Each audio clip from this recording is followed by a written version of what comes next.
for the draw.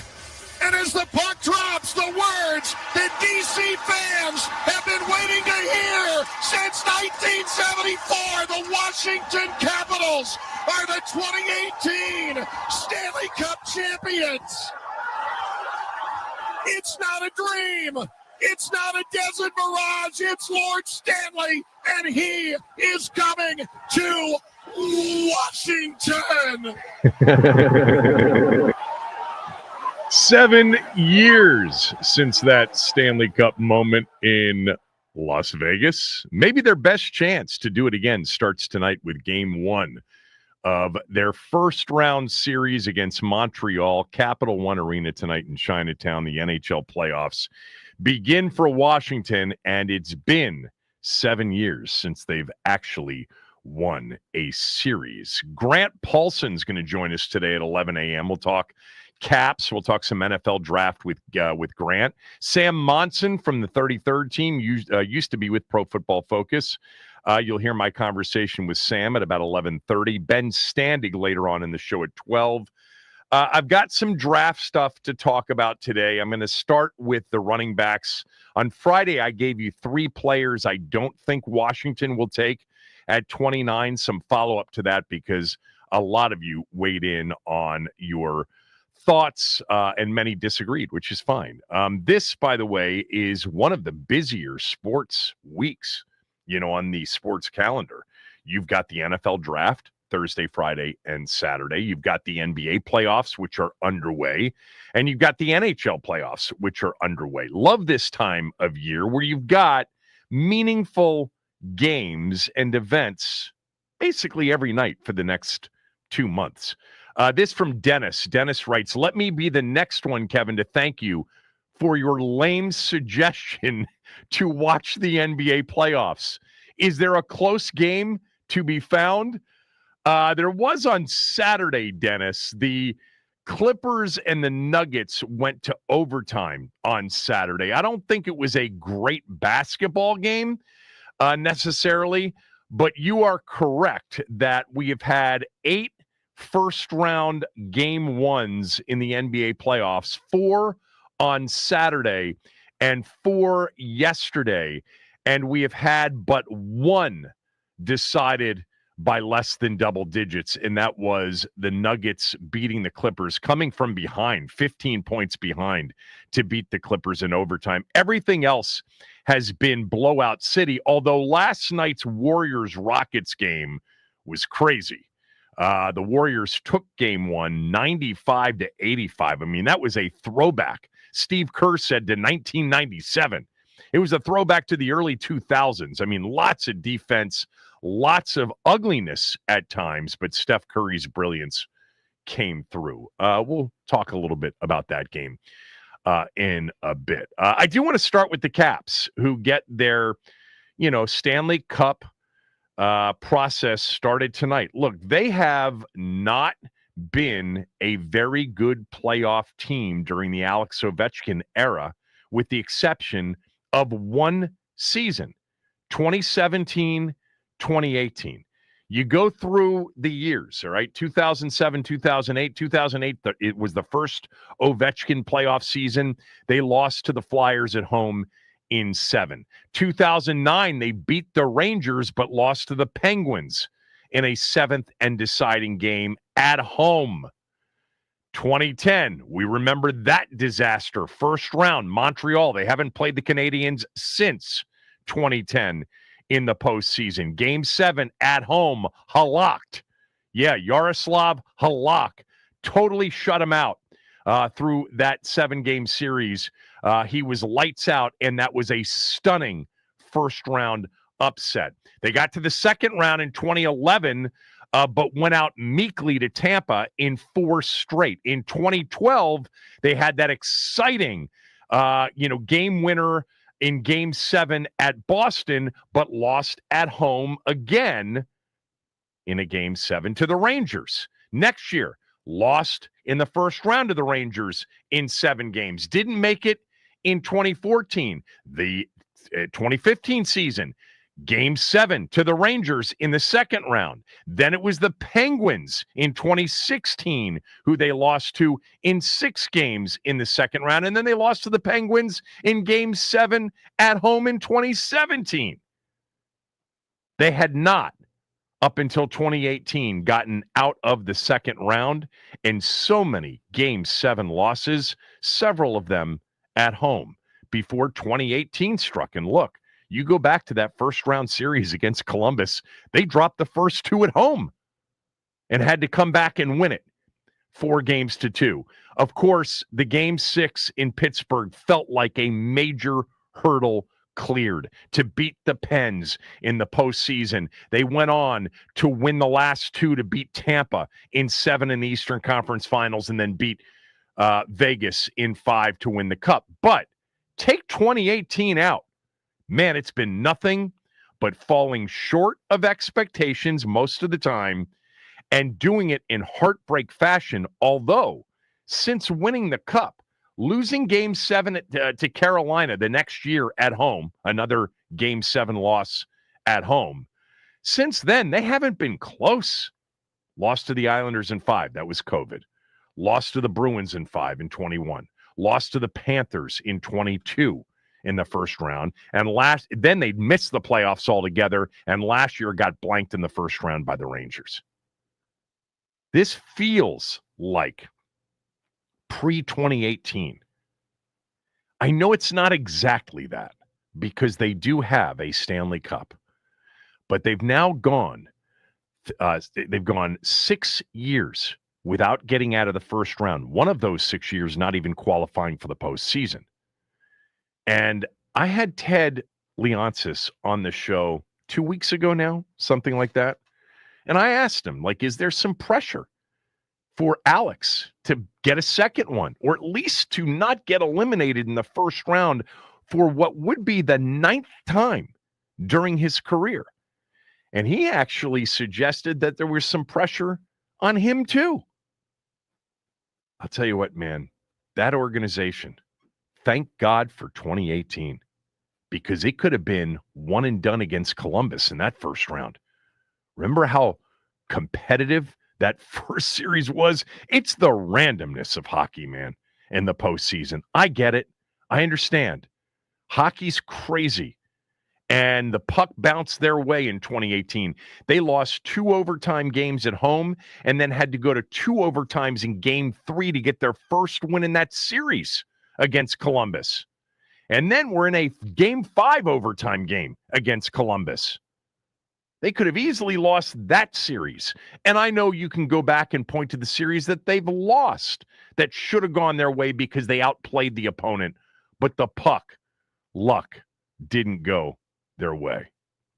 I don't know. It feels like after the regular season they had, finishing with the best record in the East, 111 points, the second best record in the league overall, even though they're not picked to win it all. They're picked 3rd or 4th in the East, odds-wise, by the odds makers. What do they know, man? Making odds for hockey? That's crazy. Because the best usually don't win. The regular season best usually don't win in the postseason. But it feels like based on their regular season, no matter how they ended it, and they didn't end it well. They lost a bunch of games coming down the stretch. There's been discussion that this was more about, the focus on Ovi down the stretch. Okay, that's fine. Now you got to put it together, because they lost coming down the stretch. They lost 8 of their final 12 games. A first-round exit to Montreal would be one of the biggest disappointments of the Ovechkin era. I think they got to at least get to an Eastern Conference Finals with this team. A second-round exit would be disappointing. Max, you're a big Caps guy. Do you feel the pressure that maybe is back on this organization, maybe back on Ovi to a certain degree? Oh, yeah. Not the same level of pressure that you had in 2018, but 7 years since they've won a series. It's been a long time, and it does not feel like it's been 7 years, but the fact that it has been 7 years, it's crazy. This, I'm trying to view this as a full circle moment for this team and for Alex Ovechkin specifically, because 2010 really did a number on this fan base, because they were just a wagon the entire year, and then Montreal just out of nowhere. And I feel like that could happen again. There's definitely no question that it is a possibility, but you got to think that this team and Alex Ovechkin just are taking their wealth of knowledge and experience and are putting their all into these next 2 series, for these next 4 series, really, to get all the way to the final. But I think they're not going to play with their food. You know what I mean? For these next couple weeks. It's been, they've did the Ovechkin chase I've heard they were 3-9 since March 25th, which is just a terrible final month of the season. So I'm hoping that that's a lot of just human nature, because they were the first to clinch a playoff spot. They were the first to lock up their conference. I just think that it's time to lock in. It's time to go. And I think this team is ready for it. So far, the NHL, they're spreading their first round games out. The NBA got all game 1s done on Saturday and Sunday, and then they begin to spread them out. The NHL does it right from the jump. So Saturday there were 2 games. Yesterday there were 3 games. Tonight there are 4 games. Tonight you have you have 2 game 1s and 2 game 2s in the postseason. So far, the home team of the 5 games played have won 4 of those. There's only been one so-called upset. Colorado beat Dallas on the road on Saturday night 5-1. The home team is taking care of business in the other 2. And I think, I had Alan May on my podcast. I may play some of that today before the end of the show. I think Alan said it, and I think on Friday we had Tarek El-Bashir who said the same thing. Montreal, after reaching the Cup finals during COVID and losing in the Cup finals, where they could only allow during the COVID postseason 3,500 fans per game. All right. Now, they were playing Florida or Tampa in the finals, and they allowed, a full arena. So the Montreal fan base has not seen because they have not made the playoffs since. If you go back to Montreal on Friday night, 1-1, that place, which already is a deafening, home arena. Look at me talking about hockey home crowds. But I know enough to know Montreal as a home crowd is awesome. And so you got to get these 2. You got to go back to Montreal up 2-0. Can't give them a 1-1 and belief and have that fired up fan base to face when you get there on Friday night. We'll see. Grant Paulson will jump on with us.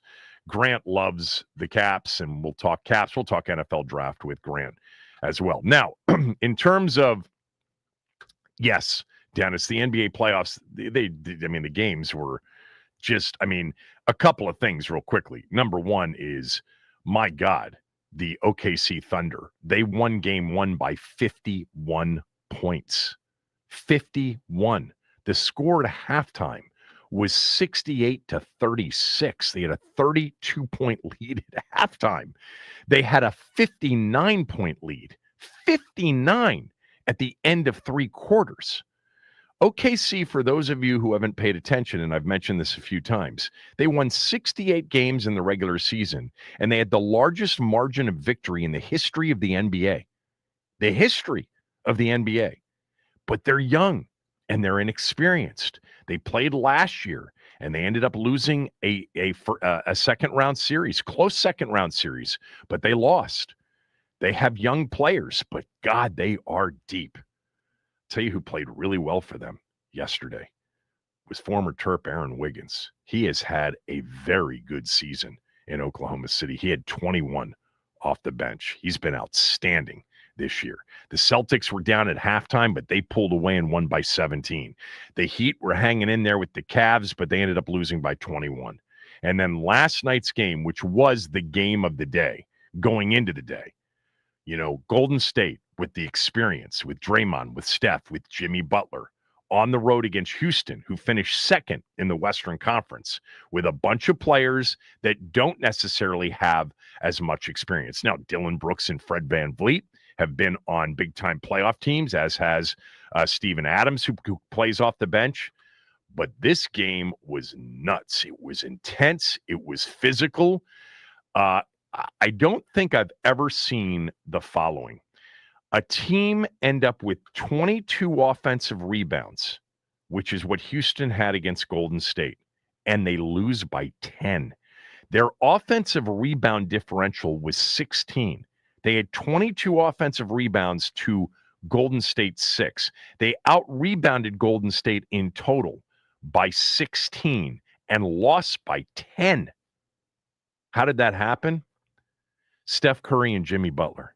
Steph Curry hit, if you haven't seen the highlight package of Steph Curry from last night, some of the threes he hit in this game, insane. Logo threes, contested falling out of bounds three-pointers. He had 31 points of the 95 that Golden State scored. He was 5 for 9 from behind the arc. Jimmy Butler was the closer. Final 6 points for Golden State when the game got to within 4. He had 25. He had 6 assists, 7 rebounds, and 5 steals in the game. They've got 2 bona fide all-time postseason closers. They're interesting. I'll tell you what, though, watching that game last night, because I bet Golden State when they traded for Jimmy Butler to win the West, watching that game, even though Golden State won by 10, I don't feel great about the series. I think Houston's just younger, more physical, and I think Curry just hit some ridiculous shots. I don't know how he's going to do that. Well, we know how he'll do it. He does it all the time. But wow, that was a show last night, and I think that Golden State could get worn out by Houston and their physicality. I mean, Dylan Brooks has always been that way.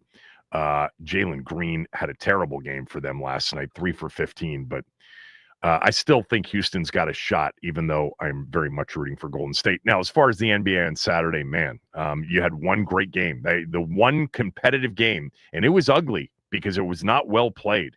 Man, the Clippers, I love the Clippers. I love Kawhi Leonard. Ty Lue gets all this cred for being a great playoff coach. I don't think there's a heavier ISO team right now when it gets to the postseason. And when you're playing a smart team like Denver, you end up turning the ball over too much when the ball sticks. And it sticks with Harden. It sticks with Kawhi. Kawhi had 7 turnovers in the game. Harden had, I think, 4 or 5 turnovers in the game. And they had 20 total, and they still could have easily won the game. We'll see what happens tonight. That's enough on the NBA's first 2 days. When we come back, so I've started to look at some of the position groups, as I promised I would last week. I'm going to get to the edge players tomorrow. Today, I wanted to focus in on the running backs.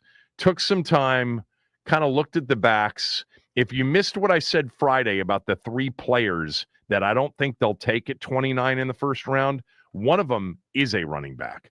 We'll do some draft talk next. Kevin Sheehan Show, the Team 980, the team980.com. We're free and live on the Odyssey app.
Genty, straight up the middle. Genty spinning. Genty still on his feet to the goal line. Put him up.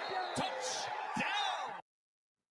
Look, make no mistake about this draft. There is one back, I think, and just one worthy of spending a first-round pick, especially, if you're talking about a higher first-round pick, and that's Boise State running back Ashton Genty. So I'm going to do this over the next few days, take a couple of position groups, and just give you my thoughts.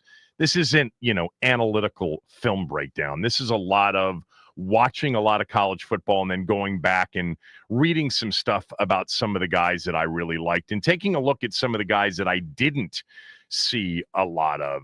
I think that when draft analysts say about this class that it is a deep running back class, I think that's true. But man, there is a ton of variety, meaning that if you want someone, who's really excellent between the tackles, you have that. If you have, a need for a home run guy on the edge, there's some of that. There are guys that are good at both. But overall, Genty is the number one back in this draft. I think he has star potential for sure. But also, it's really important with Genty, if you haven't watched him, to recognize that he is different than the running back stars in the game today because of his size. He's only 5'8". He's 205, 210, somewhere around there. Don't think Saquon Barkley or even a guy like Bijan Robinson. Those guys, Barkley in particular, are just bigger, and also move really well. In terms of like an all-time best case comparison for Ashton Genty, I would say you look at LT, you look at LaDainian Tomlinson, and you say there are similarities in their styles of play. There are similarities in their size. And if you believe that Ashton Genty ends up becoming a superstar running back, and I think there's a chance of that, no doubt, it probably looks something like Tomlinson did, like LT did in his prime. Like today's player comps, they're tough to find. Like I thought of a guy like Aaron Jones or Josh Jacobs, maybe McCaffrey, but he can catch the ball, but not like McCaffrey. McCaffrey is an elite route runner as a running back. He's the best route running back receiver we've seen in the game in a long, long time. But Genty is, look, he's a hard guy to comp to because he's 5'8". But at the same time, at 5'8", he's a guy that can carry 20 plus times a game. And the reason for that is he's fearless, he's physical, he's got very good vision, he's got great balance, he's got very good patience, he's versatile, he can catch, he can block. It's hard to not like Ashton Genty when thinking about all of the things that he does at a very high level and understanding why, especially since the running back has sort of come back in vogue, that you would certainly look at him and say, he's the best back in the draft. And whoever number two is, you count a couple of spots to get to number two. Now, how it works out when they get to the pros, who knows? And I'll say this about, all the positions and all of the draft talk. We can read about some of the red flags on some of these guys, but the teams know. They're the ones that are talking to the players, interviewing the players.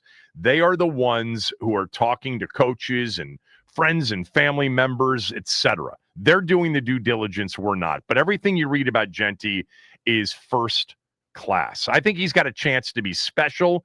It just might look a bit different than maybe what you're thinking of if you haven't watched a lot of college football. He's 5'8", and I think he's listed at 210, but it's not like he's not a 220 looking guy.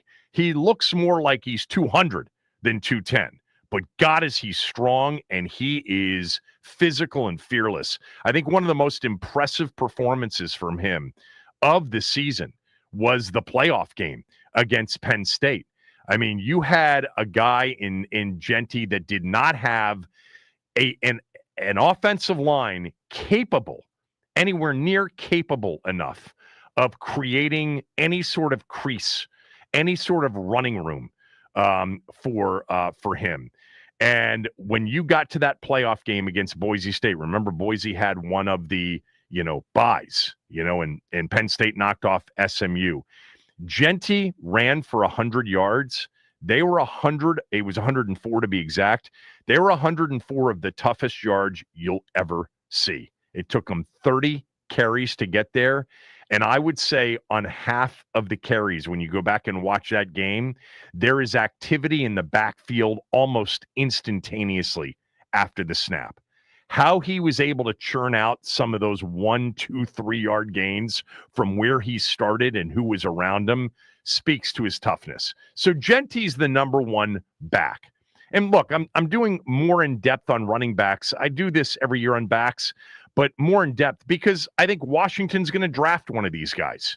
I think there's a really good chance Washington drafts a running back. And I think I'm going to give you now 10 guys because I think from 2 to 10, you can basically put them in any order you want. It comes down to preference. It probably comes down to some of the due diligence and some of the things that are learned about these players. But do you want, the home run threat, or do you want the patient between the tackles powerhouse? Do you want the versatile guy? Do you want the zone run guy? Do you want the gap guy, duo guy? I mean, there's a lot of variety. And I would say there are 10 guys for me after Genty that you can put in any order. And I know that Hampton is the guy that everybody believes is the second best back in this draft. On Friday, when I gave you 3 players that I thought Washington would not select at number 29, I gave you Omarion Hampton from North Carolina. I like him a lot, but there's no way you can watch him and say he's worthy of a first-round pick if you believe that the running back position to go, if you're going to pick him in the first round, you got to feel like this guy's going to be elite. Like there's no question he's going to be a top 5 back in the game. And I think there is a question about that. He's not Genty, but he is in a group of like 10 guys that you could mix and match and put him in any order you want. I like Hampton. He's got a great frame. He's got excellent vision and patience and power. I think his speed is fine. It's not elite speed on a football field. It's not Genty. It's not Travion Henderson. Travion Henderson, by a long shot, has the best home run, take it to the house ability in the draft of the running backs. But I like Hampton. He's elusive. I just don't think he is Saquon Barkley or Robinson or Gibbs or McCaffrey. So I'm not spending a first-round pick on Hampton. And I think he's in a group of 10 guys, that you could mix and match. None of these guys I think they all have almost equal chances of being super productive at the next level. Caleb Johnson from Iowa is one of my favorites because when you consider, if you know anything about college football and watch it, Iowa literally cannot throw the football. In an era where everybody's spreading you out and throwing the ball all over the field, Iowa is pro style and they can't throw the football. I mean, literally, they cannot throw the forward pass, and they've not been able to do it in a few years now. Caleb Johnson faced the highest percentage of loaded boxes of any back in the draft by a long shot because teams just loaded the box and said, go ahead, try to throw the football with one of your terrible quarterbacks. And they couldn't do it. He is so tough. I really like Caleb Johnson. Yards after contact, he seeks it. He's really good between the tackles. He's excellent as an outside zone, runner, inside zone, outside zone, but really outside zone. A lot of those toss pitches, you just see his vision take over. He's not got like home run speed. He'll get caught, but he is tough. Love Caleb Johnson. Travion Henderson's the opposite of Caleb Johnson. If there were a second back to go in the first round just based on this dude has the chance to take it to the house every time he touches it, it's Ohio State running back Travion Henderson. 4-year guy, shared the spotlight with Quinshon Judkins last year after he transferred from Ole Miss. Apparently, the intangibles are off the charts with Henderson. Great teammate, smart, coachable, the whole 9 yards. And he is so explosive. He ran, I think, 4.43 at the 40, and it looks it. He plays a little bit upright. He's not great between the tackles. He's okay. Here's what you have to be careful of when you're looking at any Ohio State player as a skill position player. There's always daylight, man. Ohio State, it doesn't matter who they're playing. Even when they play Penn State, even when they play Michigan, and I know the production wasn't necessarily there, but if you're just looking at a highlight reel of Ohio State receivers, now, next year's receiver, or 2 years from now, their receiver, he would be. He'd probably be right now the number one player in the draft if he was coming out, and I'm talking about true freshman Jeremiah Smith. He may be the best wide receiver prospect to come out when he comes out in 2027. Emeka Egbuka is a potential late first-round pick. But when you look at those guys and Travion Henderson and Judkins and anybody that touches the ball for Ohio State, here's what you see all the time. Daylight. They just dominate offensively. It's scheme. It's O-line, the whole thing. But, look, he's so fast. He is elusive in the open field. Between the tackles, a little bit too upright. His vision's fine. He's not going to run people over necessarily. But if you're looking for the guy that is going to give you in an offense like Washington's, where you've got the quarterback is a major threat. You've got a receiver. You've got a second receiver who can be in the backfield. Like, I would be excited to see Travion Henderson in Washington's backfield. Do I think he's worthy of number 29 overall? I don't, because I think the value isn't there taking a running back at 29, unless it was Genty, and he's not going to be there. Because I think there are 10 guys after Genty, and those guys aren't going in the first round. Maybe one or two others go in the first round. Maybe Hampton goes in the first round. Maybe Henderson sneaks into the first round. But I don't think that's good value there. I think there are other backs. If you miss on a guy like Henderson, at 29, hoping to get him at 61 and he's gone, you'll have other options there. Henderson's special, though, in terms of his game-breaking ability. So Hampton, Caleb Johnson, Travion Henderson, in terms of like the group of my next 10 after Genty that I think you could put in a lot of different orders based on preference, based on a lot of the due diligence. Quinshon Judkins, Henderson's running mate, is good between the tackles. He also has breakaway speed. It's not the same explosive, electric breakaway speed that Henderson has, but Judkins is better vision, better at making people miss running through contact, and Judkins would be in that group of 10. I've mentioned this guy now for 2 years because I think the first time I watched him at Oregon State, I said, this guy is a pro running back. Damian Martinez would be in that group of 10 for me. He's one of my favorite backs because he's just got elite vision as a running back. He's bigger, he's strong. His speed is good. I think he ran a 4.51. His relative athletic score was outstanding. I've seen him ranked anywhere from the 4th best running back in the draft to like the 18th best running back in the draft. Part of that is because he wasn't as productive at Miami last year as a, bell cow back, but I think he could be a 3-down back at the NFL level. He's 6 feet, he's 218, 220, somewhere around there. He brings it. First of all, the comparison is Le'Veon Bell. He has that kind of patience. Now, it's not stopping the backfield patience. There was a guy that I loved a few years ago in the draft. Washington was going to take him, but Detroit took him before in the second round. And that was Kerryon Johnson from Auburn. There are tremendous similarities between the two. Now, Kerryon Johnson did not have a good NFL career, or hasn't yet. I don't even know if he's still in the league because of injuries. Like, he just kept getting injured.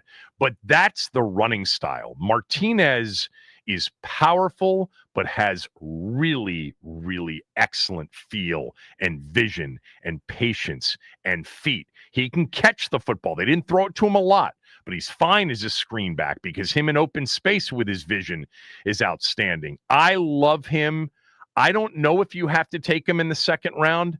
It would be great if he were available on day 3, because if they got him, look, I'd feel probably better about Henderson in our offense, not as an every down back though. I don't know that he's your first, he's a change of pace. He's your third down back. But he's back there in first down, don't get me wrong, but he's not carrying the ball 25 times if you need that kind of offense, which Washington really doesn't. By the way, I love both of those backs too, in particular, in the offense Washington runs, because they are stand next to the quarterback, shotgun, pistol backs, for sure. Who else is on this list? I really like Trevor Etienne from Georgia. Now, he was hurt. He missed some games, but I think Etienne has elite level vision as well. His size is a little bit on the smaller size, but he is explosive. Like, I look at some of the really fast guys that also have great vision and can do it between the tackles. I don't think Travion Henderson can carry it 20 times in a game, although he could do it, but that's not why you're drafting him. Trevor Etienne, I think, could. Is he as explosive breakaway as Henderson? No, but he's close. Love Trevor Etienne. Love Bashal Tutin from Virginia Tech, who, by the way, is also an outstanding kickoff returner. Another really good vision back and versatile. Who else is on my list? So the 10, Hampton, Caleb Johnson, Travion Henderson, Judkins, Martinez, Etienne, Tutin. I love Devin Neal from Kansas. This is one of those guys that would not surprise me if Washington is in love with too, because he's one of those super high character guys. I think he's a team captain. He has, by the way, his size is like 5'11", 215. He didn't run great at the combine. I think he ran like 4.58, 4.6, something like that. But really good vision, really, patient as a runner, really sets up defenders well. He's got, I think, better football speed on the field than a 40 time would project. He has really good pass catching abilities out of the backfield. By the way, was a baseball player at Kansas as well. Really like Devin Neal a ton. And he's one of those guys that I think is really high on the character list. Who else did I have?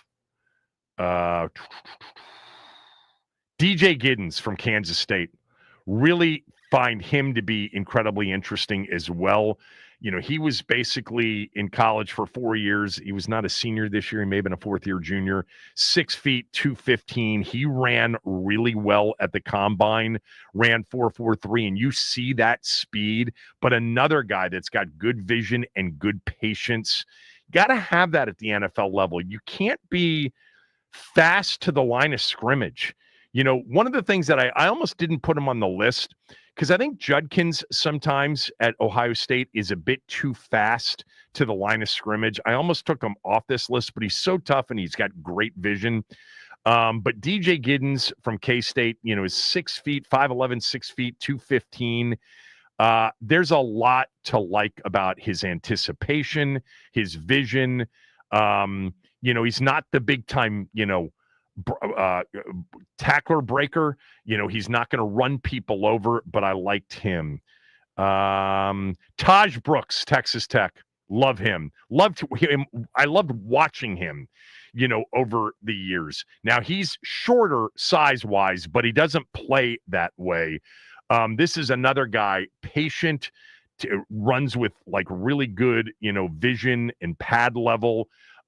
He can be a workhorse. I think Taj Brooks is very underrated in this draft because I was looking him up and a lot of people have like a 6th round grade on Taj Brooks. And there was one other one. Where's my list here? I like Jaden Blue from Texas. I like Jaden Blue from Texas. Look, again, Texas, like Ohio State, the Ryan Day, the Sarkisian, the schemes, it's like you got to be a little bit careful because there's always so much daylight to run to. But he is an explosive back. I think that, he's another one of those guys. What did he run in the 40? I wrote it down. Did he run sub 4.5? Oh, yeah. He ran 4.38, and that's what he plays like. He is, a major home run threat. I think I just gave you the 10 guys after Genty. Hampton, Caleb Johnson, Travion Henderson, Judkins, Etienne, Martinez, Tootin, Neal, Giddens, Brooks, Blue. Maybe I just gave you 11.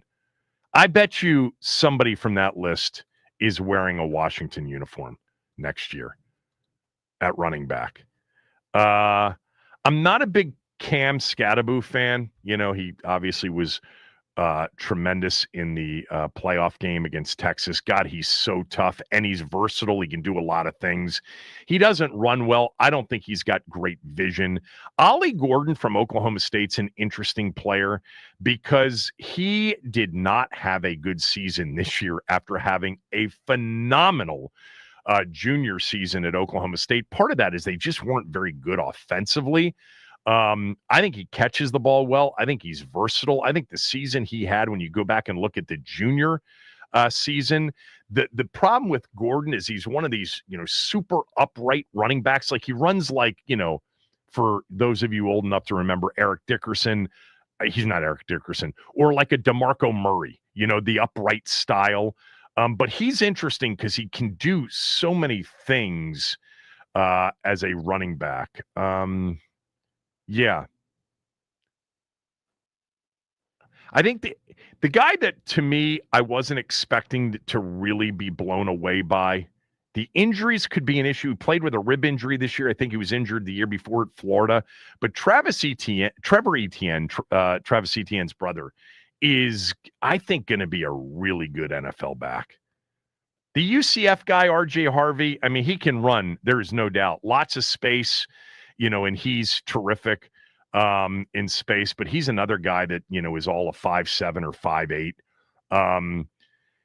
Sampson from Tennessee, Jordan James, they didn't make the list for me. I like Jacquez Hunter a little bit from Auburn. Anyway, I gave you the guys. Like, to me, if they don't, Henderson, no back at 29 would be worthwhile for me. None, except for Genty.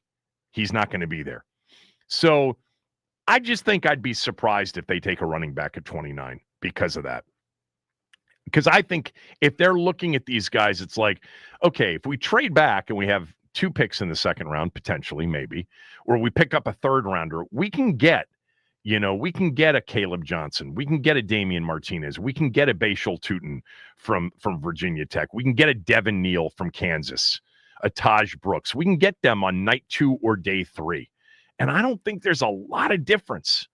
Some of these guys, there's variety, but I don't think there's a lot of difference in terms of what they're going to be at the pro level. Genty's special, though, but he's an odd special because he's just not that big.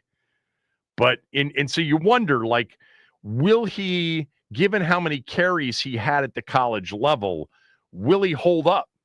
But he is tough. He is one tough dude. But Travion Henderson's the one that it's like you picture him, in a Kingsbury scheme, standing next to Jaden. They've got RPO in the game. They've got zone read as a possibility, and you're king the quarterback on some runs, and they're just gaping, zone read holes with an improved offensive line potentially, and he's taken a couple of them for 50 plus yards. I mean, he's going to have 2 50-yard plus runs for somebody next year. But is he the guy that's going to, give you 18 to 22 carries a game? I don't think so. His between the tackles not so good, but it is exciting to think of Travion Henderson in a backfield with Jaden Daniels. And I think, a guy like Devin Neal or a guy like Taj Brooks, the same thing. Martinez, the same thing, but with maybe, a guy like Jaden Blue would be because of the speed and the breakaway threat as well. So this is a draft where you can get your running back in the later rounds of this draft. And I think that should be Washington's strategy. Unless they're just so in love with Travion Henderson and they don't feel like they can get him at 61. They're trying to trade back to take him early in the second round, maybe. But they're like, he's just too good of a kid. He's too good of he's the perfect culture fit. He is standing side by side with our quarterback in the backfield. We feel like we just added just so much more speed and game-breaking ability, and we're going to be difficult to check. And that's the thing I would just say overall, offensively, you just need more speed. You need more breakaway. You need more explosiveness at the skill position spots. You're going to get some of that with Debo, but that's more, after the catch, running people over.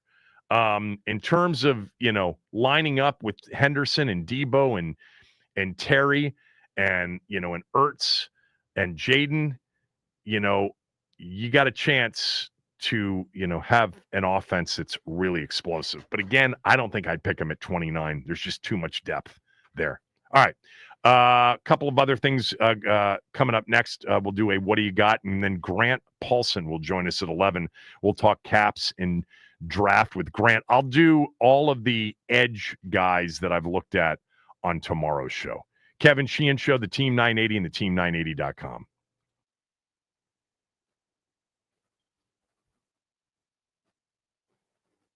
All right, over the weekend, the Nats split their Easter doubleheader with the Colorado Rockies. Jake Irvin just struck out 9 in Game 1, giving up just 2 earned runs.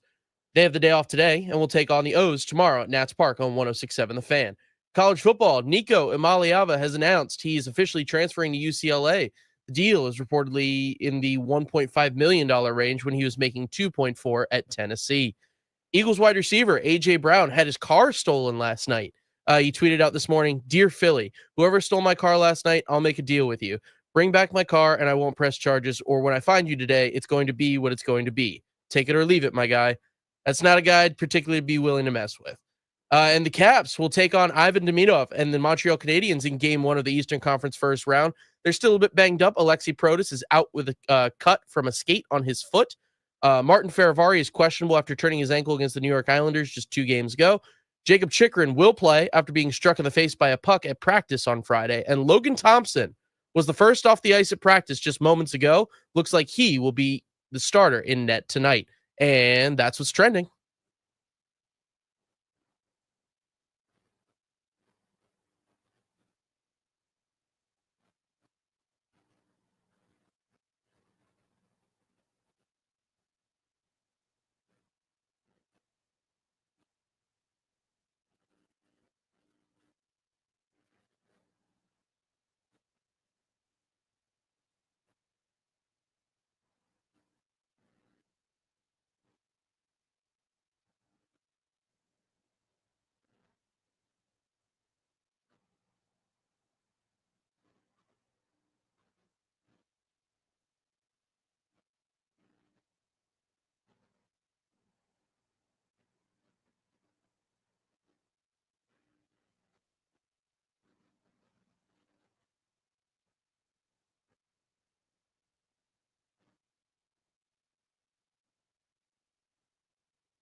All right, we'll do a quick what do you got here, but let me just do it real quickly. We got Grant Paulson coming up. So you heard Max do it in the what's trending. Nico Amaliava, the quarterback from Tennessee, who wanted $4 million after committing to play for Tennessee for $2 million, about $2.4 million a year, has essentially transferred to UCLA for almost $1 million less, roughly about $800,000 to $900,000 less. Not to mention, he'll have to pay California state taxes, whereas in Tennessee you didn't have to do that.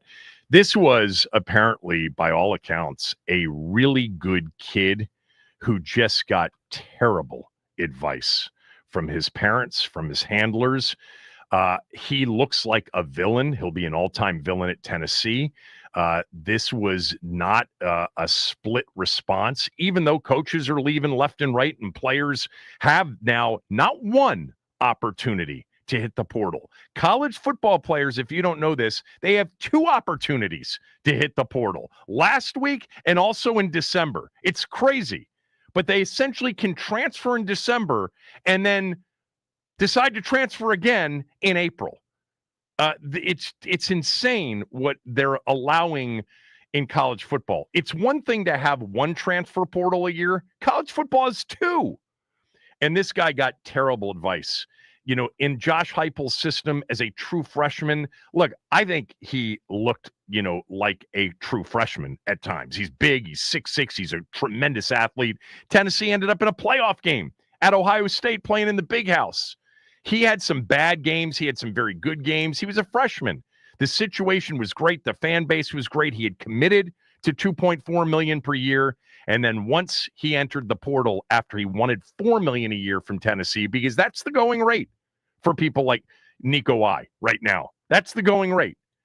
And he ends up getting even less at UCLA because there wasn't nearly as much interest in him as he or his parents and handlers thought. Because there was, in watching him, great athleticism, but issues in processing and other just pocket passing issues. He's a dual threat. So he ends up making $800,000 to maybe $900,000 less than he would have made at Tennessee, and he's got to pay state taxes on it. Terrible, terrible advice for what everybody says is a really good kid. A lot of the holding out from Tennessee wasn't necessarily him. By the way, UCLA had just paid another quarterback from App State $1.5 million. So I don't know what they're going to do with that. All right, Grant Paulson will jump on with me next. We'll talk Caps, Canadiens. We'll talk some draft as well.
Caps Canadians game 1 tonight down at Capital One Arena. A busy sports week on the sports calendar, always, with the NBA and NHL playoffs going on.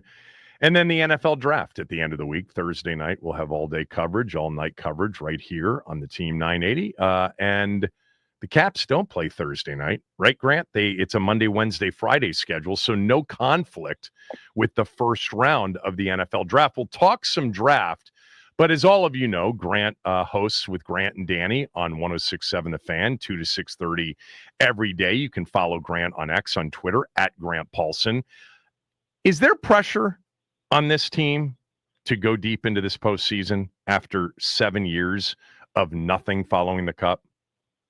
Kevin, I think there's immense pressure on this team to get out of the first round because not only have they not gone deep, they have not gotten out of round one since the 2018 Stanley Cup. And there are reasons for that are explanations as much as excuses.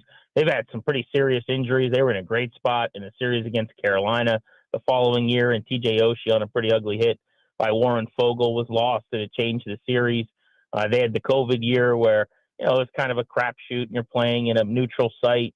It didn't matter as much. But here's the thing. It doesn't matter when you look at a 7-year sample and you go, you've been one of the better teams in hockey. They've made the playoffs 10 out of 11 years, and you got really nothing to show for it other than the Cup run in terms of getting to even an Eastern Conference final. So I think if they got to round 2 with all their injuries, played a competitive series, you could probably project ahead and say they're in a really good spot moving forward. But if they were to get bounced in a 1-8 matchup in round 1 by Montreal, it would be a really bad look.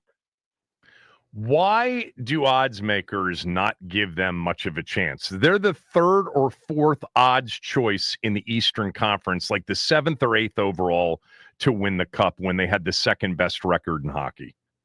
So it's a good question. The easy answer would be they played terribly down the stretch, and as they were kind of hunting Ovi's record and the win-losses didn't go the way they wanted in the last 2 weeks. Didn't look like a playoff team necessarily. They kind of took their foot off the gas pedal. But I don't think that's true because you monitor those odds like I do. Yeah, it's been that way for a while. Exactly. When they were the best team in the East, when they were running away and hiding with the Metro, the 1 seed in the East, and competing for the President's Trophy as the number 1 team in the National Hockey League, they were still there. So it's a great question. I think recency effect in the postseason is a factor. There's a little bit of, show me. I think that they're demanding of the Capitals. The market's established for a reason. I think the narrative nationally is that they are a bit of a regular season tiger, right? And they've got to prove themselves in the playoffs.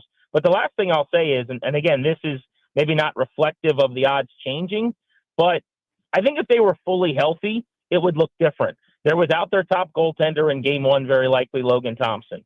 They're going to be without a top-line forward, and this is their biggest loss to me by far, Alexei Protas, who was their best player at even strength, until late in this series at the earliest. He might play if it goes 6 or 7, but he probably won't be around until round 2. And then the news I'm hearing on Marty Ferravari, a top 4 defenseman, is actually bad. I mean, it does not sound like he's playing in this series. Nobody said that definitively, but it could be a while before we see him, even if they go on a run, if we see him again. So they're not healthy. And for a team that was healthy all year, that's a bummer. But I do think that gets reflected in the odds a little bit. Isn't some of it just that some of the teams in the East, like Tampa and Florida and Carolina and Toronto, are really good? Sure, absolutely. They are very good. I mean, the Caps were better this year, and maybe you could make the case again that those teams played a better brand of hockey going into the playoffs. But when Washington was rolling, the odds still didn't reflect that. So, yeah, I think it's odd because for so many years you could say, Kevin, with a Capitals style of play when they were young and fast and getting up and down the ice, they didn't score a lot of dirty goals. Maybe they weren't elite defensively. You could say they didn't really play the playoff brand of hockey. For basketball fans, it was like the Phoenix Suns back in the day that would win 60 games. Yeah. But then you get them in these half-court situations, just like Houston right now. You need the Rockets to play these games down the stretch and 2 minutes left, and they got to go get buckets in half-court. It's a tough ask. But the Caps this year do those things. I actually think they're built, if healthy, well for the playoffs. They get the dirty goals. They get a lot of traffic. They are big and physical and heavy. They are faster than they've been. And they were top 5 scoring goals and allowing goals. They've been excellent defensively up until the final couple of weeks as well. Logan Thompson was the first off the ice in this morning's skate around. So you think that means he probably doesn't go in game one? And if that's true, what's the difference between him and Lindgren? So typically that would mean that he would be the guy. And it is very possible. Like, I would not be shocked if he played.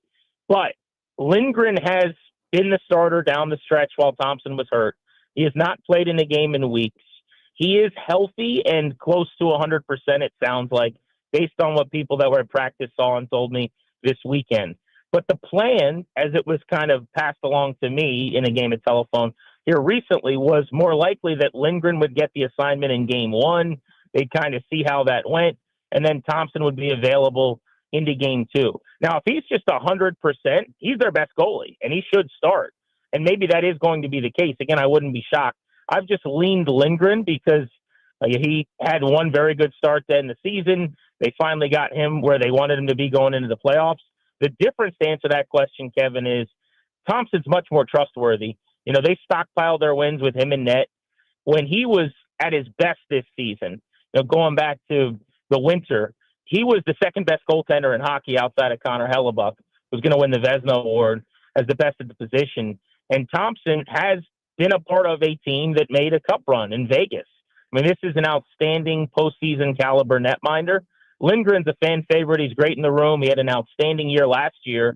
And, he carried them to the playoffs as a nearly minus 40 goal differential team as the 8th seed when he got hot.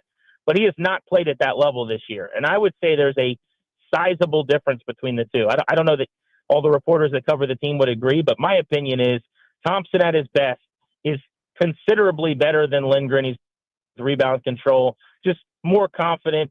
And in the cage, I think gives them a much better chance to go on a run. I think you could win a series with Lindgren. I think you could go many rounds with Logan Thompson. Talking to my guy, Graham Paulson from, of course, 106.7 The Fan. So what are you confident in entering this series, and what concerns you? The injuries, it sounds like, are the biggest concern. Yeah, everyone's been talking about how they're playing, and I could be wrong. Hockey's so quirky and weird. It's about puck luck and bounces, and I just view it different than other sports. I don't necessarily believe in momentum mattering or not. Edmonton got waxed 7-0 in one of their final games of the season last year, and then went on a cup run. I worry more about the injuries, and I think people are so busy talking about how they played that they're not talking about when you don't have your best even strength player on the top line. It's a big deal. When you don't have a top 4 defenseman, Marty Faravari, and I just don't know that people realize how hurt he is at this point, because that's like the third injury people talk about. It happened at the very end of the season. It's a big deal. And so those injuries are number one. I would say if we're just moving past that, like, you got to line up and play hockey.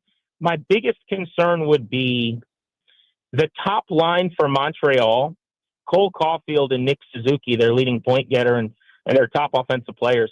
I think you can make the case that was one of the best lines in the National Hockey League over the last 3 or 4 weeks. They can skate around. They can put up points and goals. I think they're going to get their chances, especially with the Caps being a little bit banged up on the back end defensively with that third pair. What I feel great about is 2 of the 4 lines for Washington that haven't been touched injury-wise. Their second line, that's Pierre-Luc Dubois, Tom Wilson, and Connor McMichael, which was the strength of their team in the first half of the season, back together now.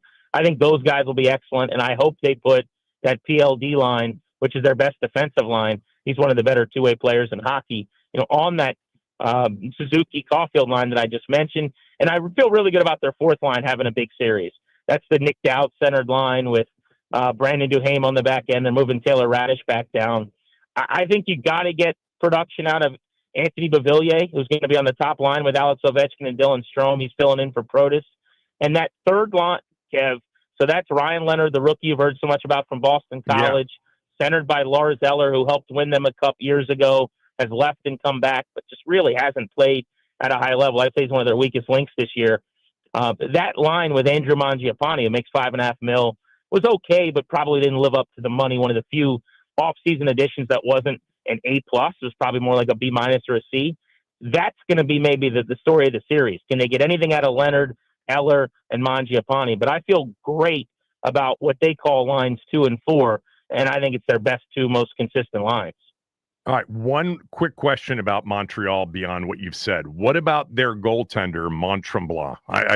That's not his name, but that's the beautiful place in Montreal. I can't say his last name, but people have said in doing some very light reading on it that this guy is capable of carrying them. Is that true? Yes, he is. I mean, Samuel Montembeault. He is, I would say, at his best, scary. Like, he's a guy that we could be punching walls saying, man, he's stealing games. But here's the problem. So I think he finished like 23rd in save percentage, Kev, or something like that in the National Hockey League. They gave up top 5 shots allowed. They are leaky defensively. This is not a good defensive team. So if the Caps do win the series, I think it's going to be them scoring 4 and 5 goals at a time. The goalie isn't necessarily the problem as much as their defensive end of the ice, where they give up a ton of shots. They should be able to get a lot of pucks on the net. You like them easily or not? Long series, short series? I like them. I would take them in 5 if they were healthy. I think it's probably going to be 6, maybe even 7, just because they're so banged up. And then who in the East do you think they can't beat? Is there anybody that they can't beat? I don't like them matching up with Florida. And in the second round, they'll probably get Carolina unless the Devils come back to win that series. I think they could beat Carolina, but I think it could be a bad matchup if they have to go 7 and deal with Montreal and they take a chunk of skin out with a bite or 2 as they go. All right, we'll shift gears here because we do have the draft coming up at the end of the week. What do you hope they do? You and Danny, I'm sure, have talked about, possibilities at 29, what you'd like to see, what you wouldn't like to see. Give me both of those. What do you hope falls to them at 29 and they execute on, and what do you hope they steer clear of? Yeah, so I would trade back as best I could. Now, it's easy to say that. I think a lot of teams in the back end of the first round want to do that, and it's easier said than done. But I think more than maybe I've ever wanted them to in the past, based on the lack of quantity of picks and where they're at on the board, I think trading back would actually make more sense this year than I can remember. But let's just say hypothetically they can't. I think you got to pick an edge if one falls. Now, I don't know what you're hearing or what guests are telling you, but I was a big fan of like Donovan Ezeraku from Boston College, Mike Green. These 2 guys are probably both gone, it looks like. I mean, it sounds like there could be 5 or 6 edges that go in the top 25, 27 picks. So as much as I've been desperate for them to get a pass rusher, and I've screamed into a megaphone for a month, that's what I want them to do, you can't reach. Like, I wouldn't take James Pierce probably at 29. So if Ezeraku or Green is there, which I think is increasingly less likely, I would be giddy to take one of those players. Otherwise, if you can't trade back, I think I go corner because there's going to be some value there. It feels like how the board's supposedly going to go according to all the mock drafts. And I'll never be upset with a weapon, Kev. I want a running back who can hit a home run, a wide receiver who could take a first down and make it a touchdown. It took them almost half the season last year to get a touchdown from a receiver who caught a ball in the grass and went into the paint with it. They need playmakers. So I'm never going to be upset doing that.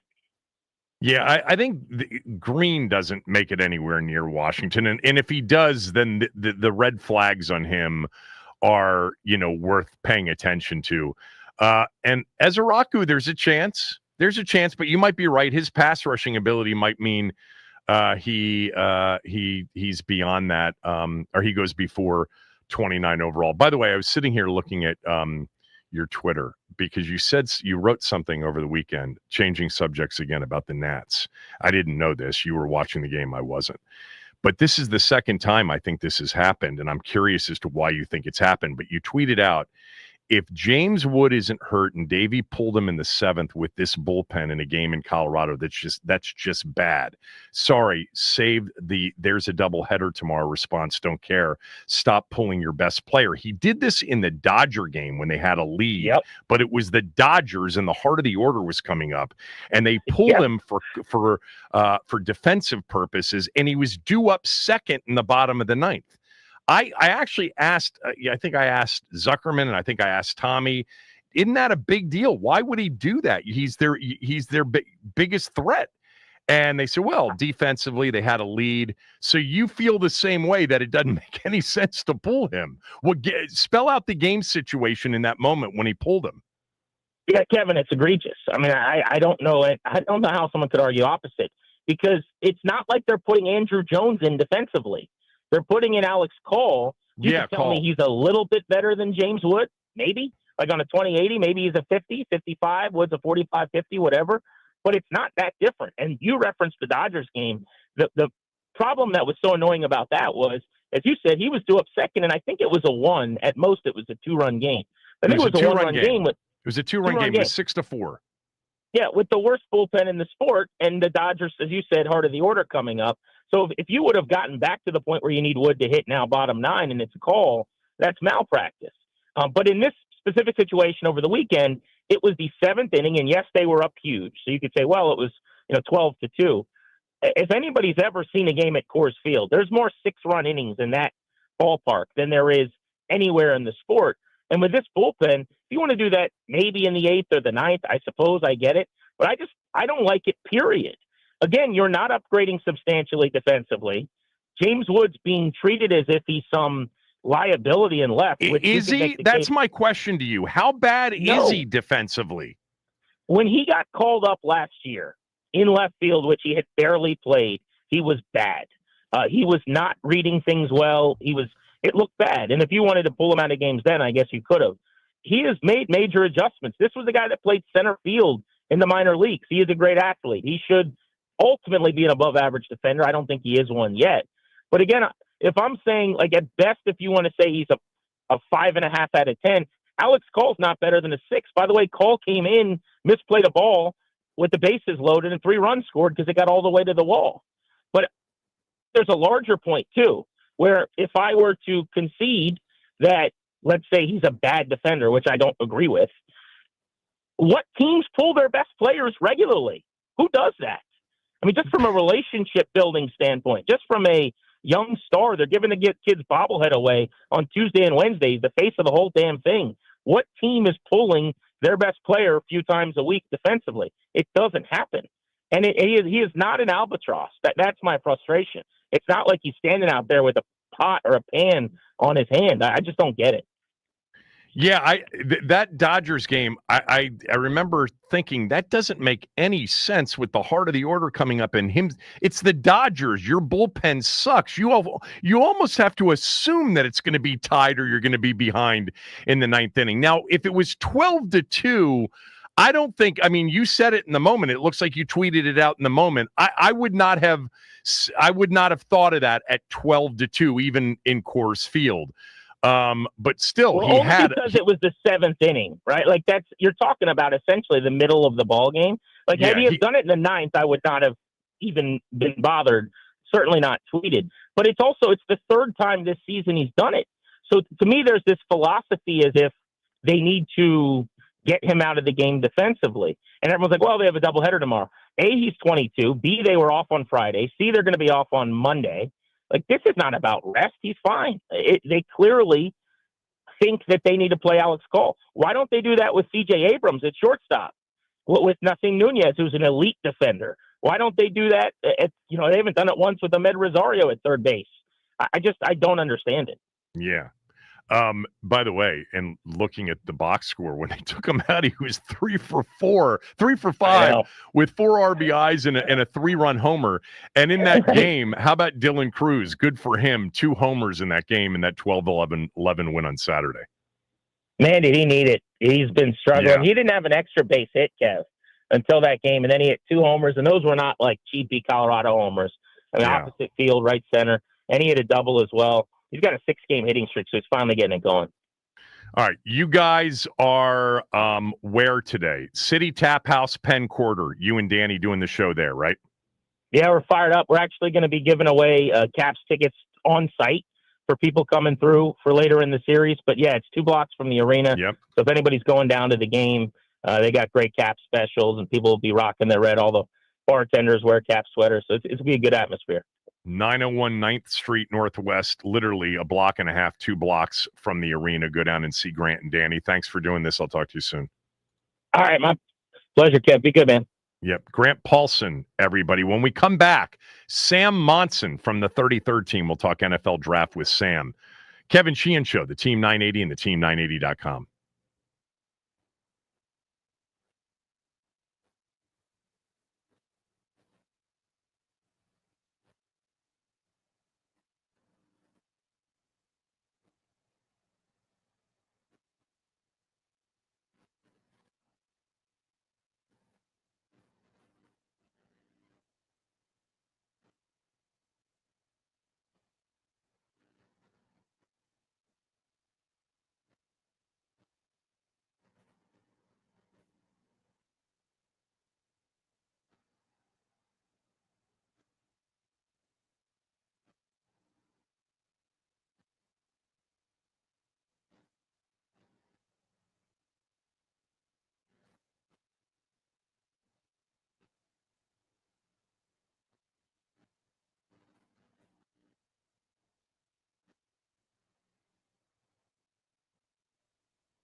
was one of the original guys at Pro Football Focus. He left about a year ago to go to the 33rd team. I've always enjoyed Sam's football analysis, and I had him on my podcast over the weekend, and I wanted to play a lot of it back. Now, I started by asking him about the possibility that Trey Hendrickson gets dealt before the draft or maybe on draft day. Here's what he said.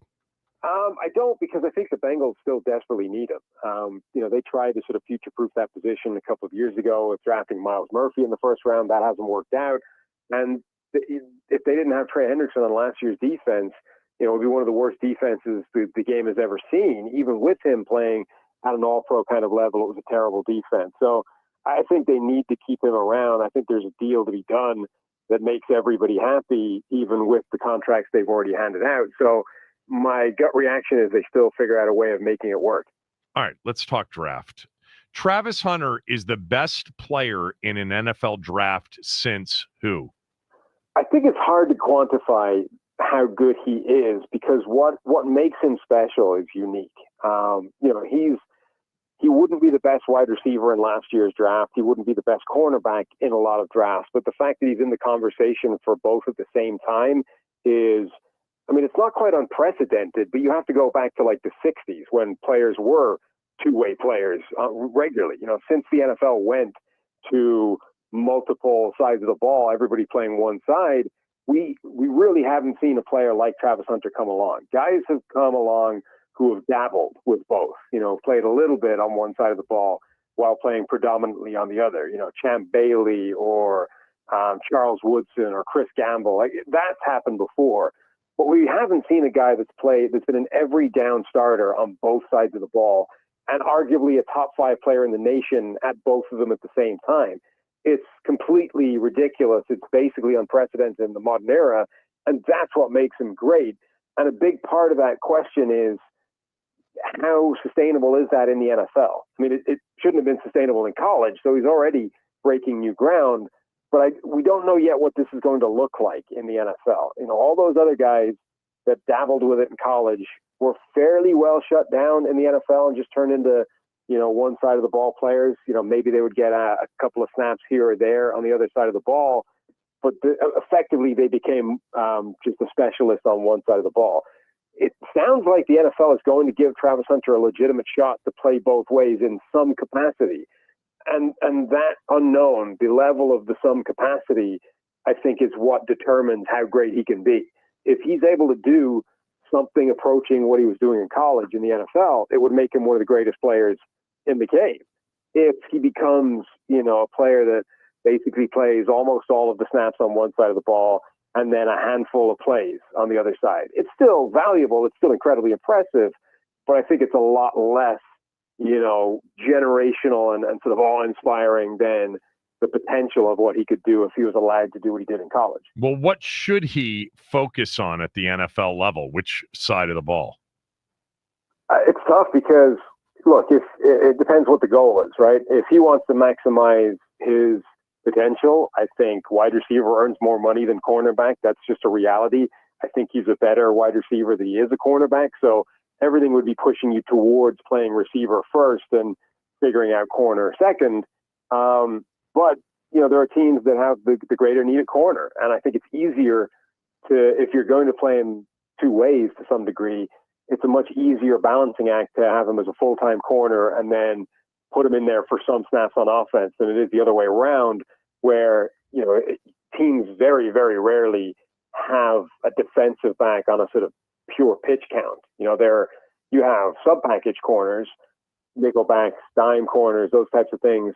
But the problem with that is if you're kind of at the mercy of what the offense does then. If you just had Travis Hunter as your nickel corner, you can be trapped in nickel for the entire game if a team wants to do that by just putting out, the correct personnel on offense to put you in that situation. So you're not necessarily in control of the snaps he's playing as easily in terms of if he's playing defense. So if it was me, I would have him as a full-time wide receiver and then try and figure out what the best way of using him on defense is.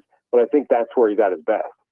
Who's the best quarterback in this draft, and where would he have been taken in last year's draft? I think it's Cam Ward, definitely. I think he's got the easiest tool set to sell yourself on. He's got all the physical ability. He's got some incredible throws on his tape. You know, he's a little bit of a big game hunter, a bit of a maverick, a bit of a gunslinger, all those cliches, and that can be a little bit scary.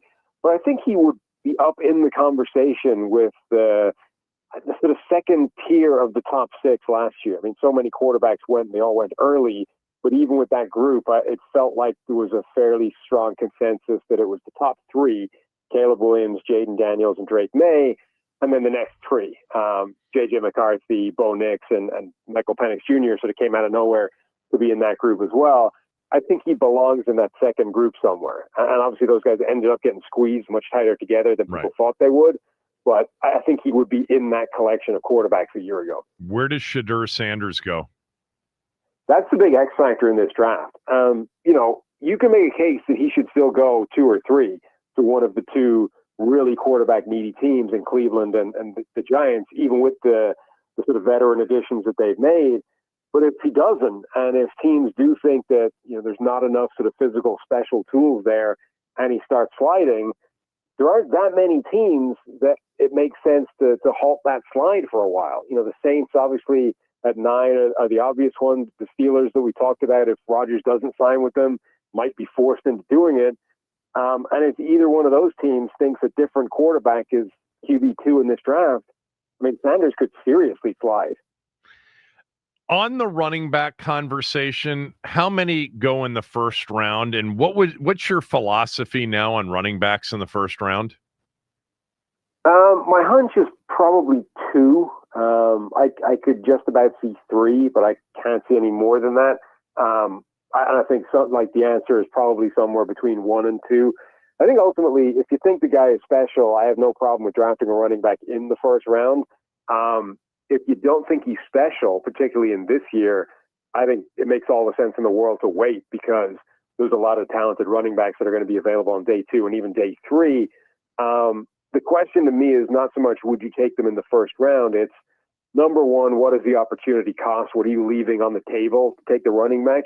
And number 2, how high can you draft him? I think that's where, you know, I don't have a problem with taking a guy in the first round, but I think there is a level at which it doesn't make sense to take them. You know, a level up in the draft, a number at which point it doesn't make any sense to draft the guy, because immediately the contract in the top 5 is making him one of the best paid running backs in the NFL. And so much of the value of those guys is, you know, the surplus value based off how cheap the rookie contracts are. Yeah, I'm totally with you on that. It's like, you know, Washington, I think, will take a running back in this draft, Sam. But unless they believe that Hampton or Travion Henderson is Saquon Barkley or Christian McCaffrey or Jahmyr Gibbs or Bijan Robinson, I think they should wait. I don't think that player should be selected in the first round. Like, you got to really feel like the impact is going to be Barkley-esque to take a running back in the first round. Yeah, and the difference is, with some other positions, like running back, you can find great running backs all the way through the draft. I mean, look at Bucky Irving last year for the Buccaneers. You can't say that for a lot of other positions. It's not that there are none of them. You know, almost every position is spitting out some form of impressive NFL player at every round in the draft. But at certain positions, like a huge proportion of the impact players come right at the sharp end of the draft. So when you're looking at these players and you're like, well, we've got a couple of needs, one of them's running back, you know, but the other position, you're much less likely to be able to come back in the third round and find a player that can come in and make an impact the way you can with running back. So I think that's the problem. And that's why you need to be convinced that the guy is special and a gap, you know, a significant gap between him and the other running backs in this draft. And I think you can definitely make that argument for Ashton Genty, who I think will probably go in the top 10 pick somewhere. I don't think you can really make the case for anybody else in this draft. Marion Hampton from North Carolina is really good, but I'm not 100% convinced he's better than a couple of other running backs in this draft. So, you know, I don't think you make that decision. But if Genty's on the board, I think that's different, because, you know, he looks like far and away the best running back in this draft. Well, it sounds like we're on the same page as it relates to Hampton. I'm just curious, who are the other backs in the draft that you don't see much difference between Hampton and those guys? Who are those guys? Yeah, I mean, I think Hampton is the second best back in this class. I had him at second in my rankings, but if you run an outside zone scheme, I think you could easily talk yourself into Caleb Johnson from Iowa being just as good as a Marion Hampton, if not better. Travion Henderson from Ohio State is a better pass protector, is potentially more explosive, and was a pretty good running back in his own right when he had the sort of bell cow workload at Ohio State before they brought in Quinshon Judkins. Judkins himself is a very similar sort of athletic prototype or profile to a Marion Hampton, and you could talk yourself into him making that kind of impact as well. So I think there's a group of other running backs once you get beyond Genty that are very similarly lumped together. And, if you're making that decision, do we take Hampton or do we wait a round or two when one of these guys is going to be available? You might end up getting the better player having waited. The guy that I like, and I'm just curious as to what you think, but I've loved Damian Martinez since his Oregon State days. Would you put him into that group? Because if you could get him on day 3, to me, that's better than taking Hampton in the first round. What do you think? Yeah, absolutely agree. I really like Damian Martinez, incredibly young as well, and has done it in multiple different schemes. And then Dylan Sampson from Tennessee as well, I think, is in that group. Very different body type and a different sort of running back style, much smaller, so he doesn't have the sort of giant physical NFL body type that you would love, but I think talent-wise is in that category as well. So, yeah, I'm with you. I think that's the reason why, if Genty's off the table and I'm debating a running back, that's the reason why I'm waiting in the first round. All right. The odds are, at least, from the books, Washington will end up taking, a defensive end / edge in the first round. So if I tell you that it is an edge at 29, they don't move back, they don't move up, tell me who you think is there and who the right fit for Washington would be at 29 as an edge player. Yeah, I think projecting the edge class this year is really difficult. Right. Everyone agrees that Abdul Carter is edge 1, and after that it gets chaotic because every one of the next sort of 5 or 6 guys has got some kind of flaw or red flag or just something to be scared of, and whether it's sample size, whether it's off field, whether it's attitude, whether it's lack of production. Every one of these guys got some reason that you wouldn't want to draft them or that you would be at least hesitant to pull that trigger. But it's a different thing for almost each guy. And I think that introduces an amazing amount of randomness because we've no idea what each team is going to think about each one of those red flags. So I think that group could go in almost any order and it could go in almost any sort of level of the first round, depending on how much or little teams care about those red flags. I think the guys with the best chances of being there by the time Washington pick, it wouldn't shock me if Michael Williams from Georgia slipped a little bit. Just a sort of general, wasn't quite the athlete that people were expecting him to be, is a little bit on that lack of production end of the spectrum as well. The selling point for those sort of lack of production guys is, but he's a special athlete and, we'll put it together at the NFL level. But Williams actually isn't quite the level of special athlete. So suddenly I think that's just a harder sell for NFL teams. Donovan Ezeraku, I could see being around there, and I think he's sort of underrated relative to these other guys. I would love that as a pick for Washington. He's got elite pass rushing sort of chops, pass rushing tool set.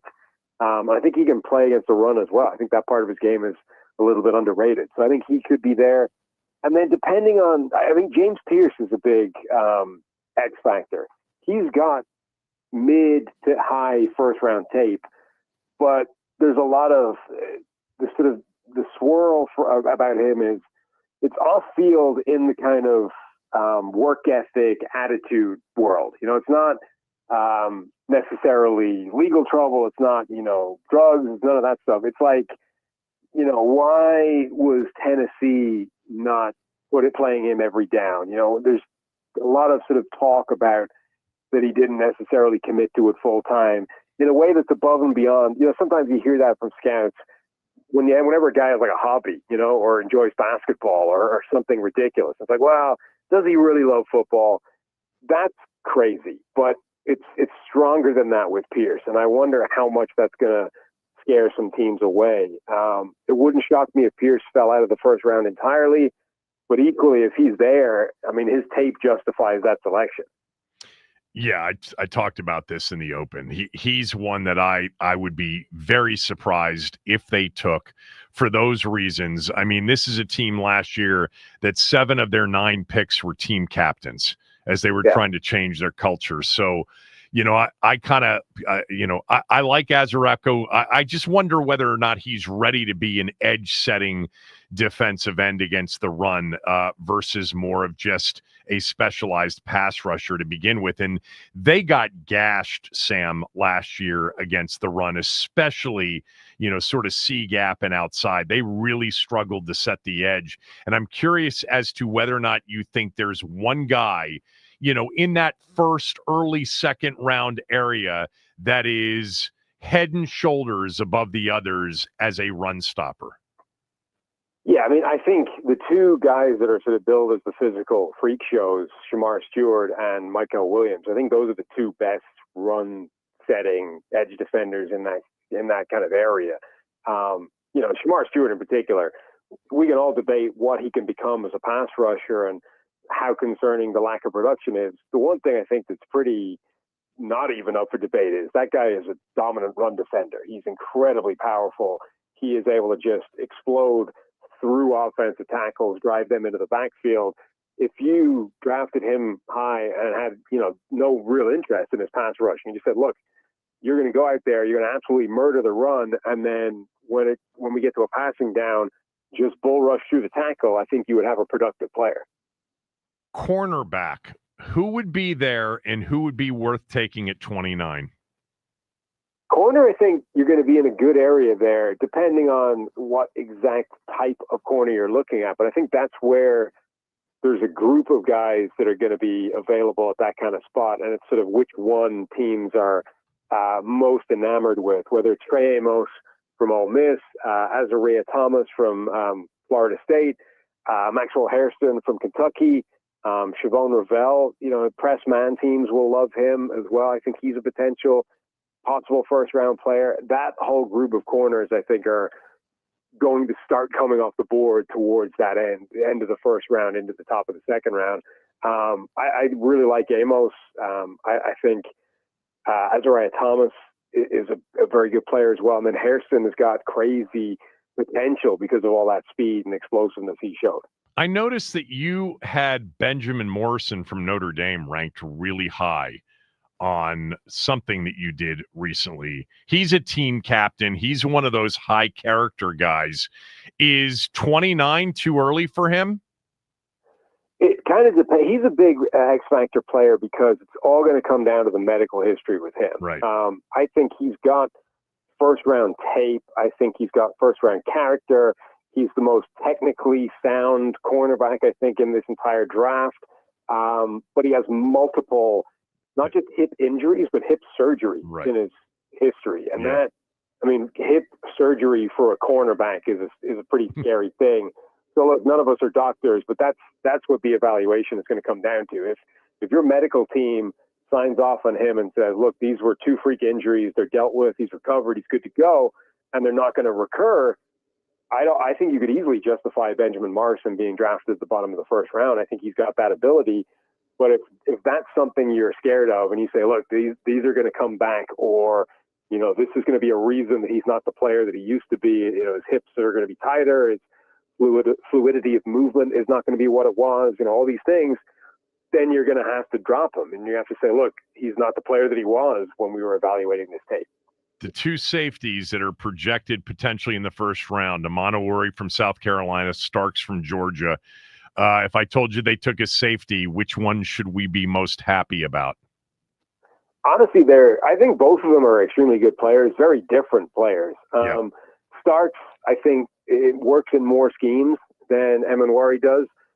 He's the sort of pure free safety coverage specialist, makes incredible plays on the ball, has an amazing fluidity of movement at the safety position that we sort of just touched on with Benjamin Morrison. But he's able to fly despite the time 40 times just when he's doing actual sort of functional movement things. When you watched him do the drills at the combine, his tracking data, the miles per hour stuff, he was basically the fastest guy at every drill, Right. Regardless of what his straight line sprinting 40 track time is. Emin Wari, I think, is a little bit more boom or bust.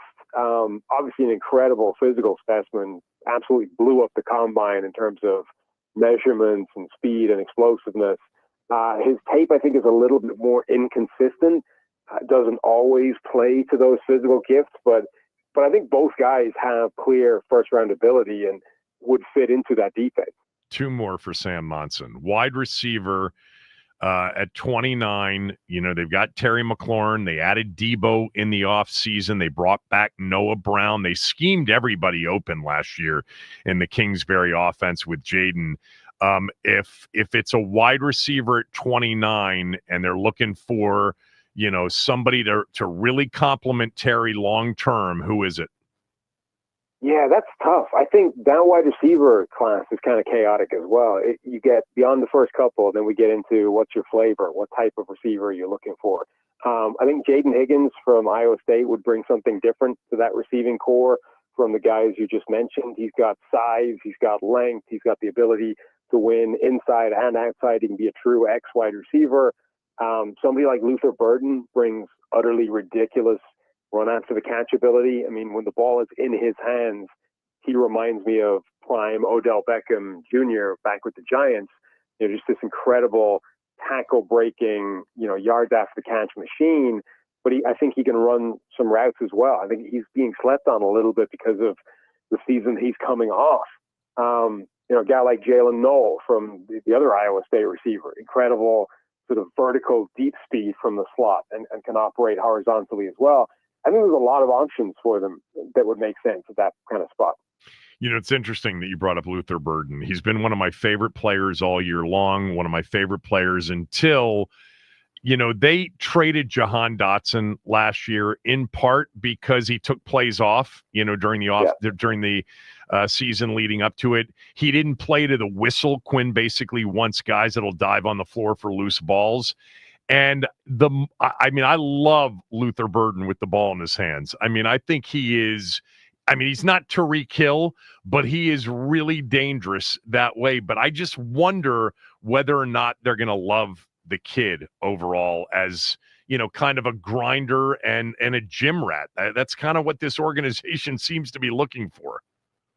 Yeah, and that was kind of that has been a lot of what's swirling around Luther Burden. Yeah. You know, did he kind of not quit on his team, but did he take those plays off? Did he sort of grow frustrated and it manifests in a negative way last season when his production dropped off, when his quarterback was hurt, you know, all those types of things.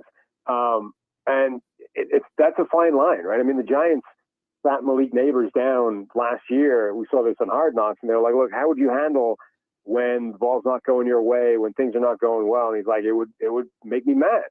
And they thought that was a great thing, right? And then halfway through the season, it's like Malik Neighbors is making noise because he's not getting the football. It's like, well, that can cut both ways, right? So, yeah, I think that's definitely the thing that teams are going to have to weigh when they are evaluating Luther Burden. But you put on 2023 Luther Burden tape, that guy's a top 10 player in the draft, right? So that's the type of talent we're talking about. And then it's like, well, how much do we ding the way he behaved when the situation went south? Sam Monson, everybody, the 33rd team on X, on Twitter at Sam Monson NFL. Always generous with your time. I really appreciate it. Hopefully we can do it again before the season starts. Thanks. Enjoy next week. Sounds good. Thanks. Yeah, Sam had a lot more to say. You can listen to that on my podcast from Friday's show. When we come back, the guy that has become one of my favorite players in the draft, and he would fill a need for Washington. That's next.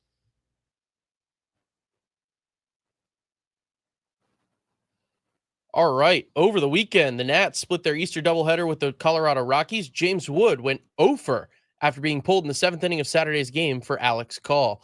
They have the day off today and will take on the O's tomorrow at Nats Park on 106.7 The Fan. In the NBA, Cooper Flagg has declared his for the NBA draft. The Wizards have a 14% chance at landing the top pick along with the Utah Jazz and Charlotte Hornets. The draft lottery is May 12th. College football, Nico Amaliava has announced he is officially transferring to UCLA.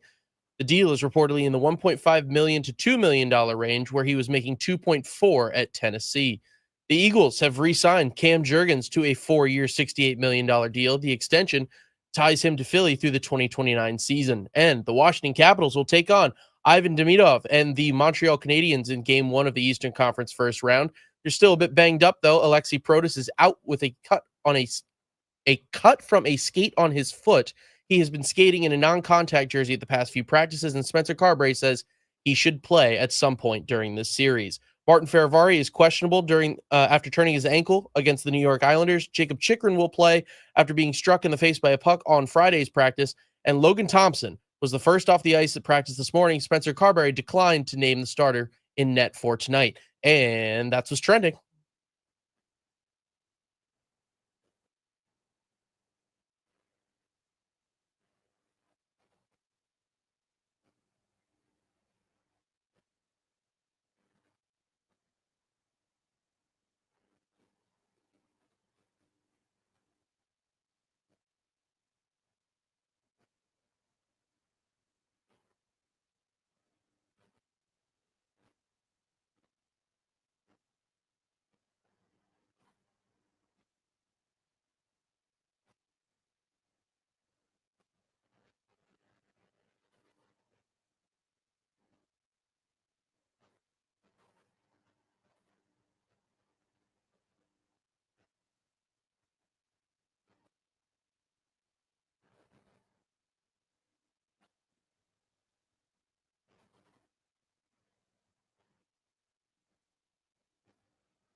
Ben Standig coming up shortly. So I gave kind of my running back thoughts on the draft earlier in the show.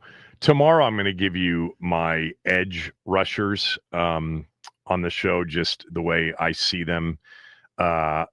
There's a player, though, in watching a lot of the edge guys that I want to talk about real quickly that I remember watching in big games for Ohio State, and just you go through everything and then you see what he's been as an athlete and as a teammate.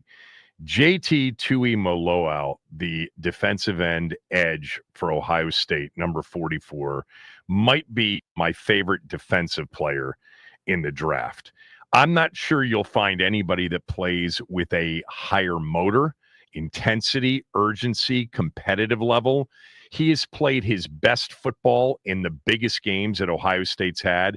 The first game where he really made his name was as a sophomore in Happy Valley, big showdown with Penn State in late October. The dude had in the game 2 sacks, a forced fumble, and 2 interceptions. in the game. Last year, during the playoff run to a national championship, in 4 playoff games, he had 6.5 sacks and a forced fumble in wins over Tennessee, Oregon, Texas, and then Notre Dame in the national championship game. He has high motor, 6'4", 265. He's got the size. He's got the length. He's got everything. I'm actually really surprised that he's not considered to be a lock first rounder. And I think part of it was he was the most double-teamed guy for Ohio State this year. He took a lot of double teams, a ton of chips all year long. Remember Nick Bosa? I'm not putting him in the Nick Bosa category, okay? Bosa, special top 5 kind of a guy. But Bosa, remember, same with Chase Young. They got doubled and tripled a lot towards the end of those seasons, and everybody's like, where's the production? JT Tuimoloau was double-teamed and chipped and ended up with 6.5 sacks and a forced fumble over 4 playoff games. He is, in terms of motor, there's a couple of dudes like that, on the defensive side, and I'll talk more about them tomorrow, but the kid from Arkansas, Landon Jackson, has that kind of a motor too.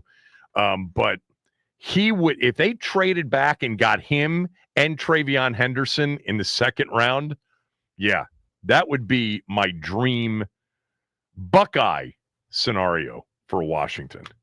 Ben Standing next.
From Liam, you love Luther Burden Jr. so much. You've talked about him for years, but he's Jahan Dotson?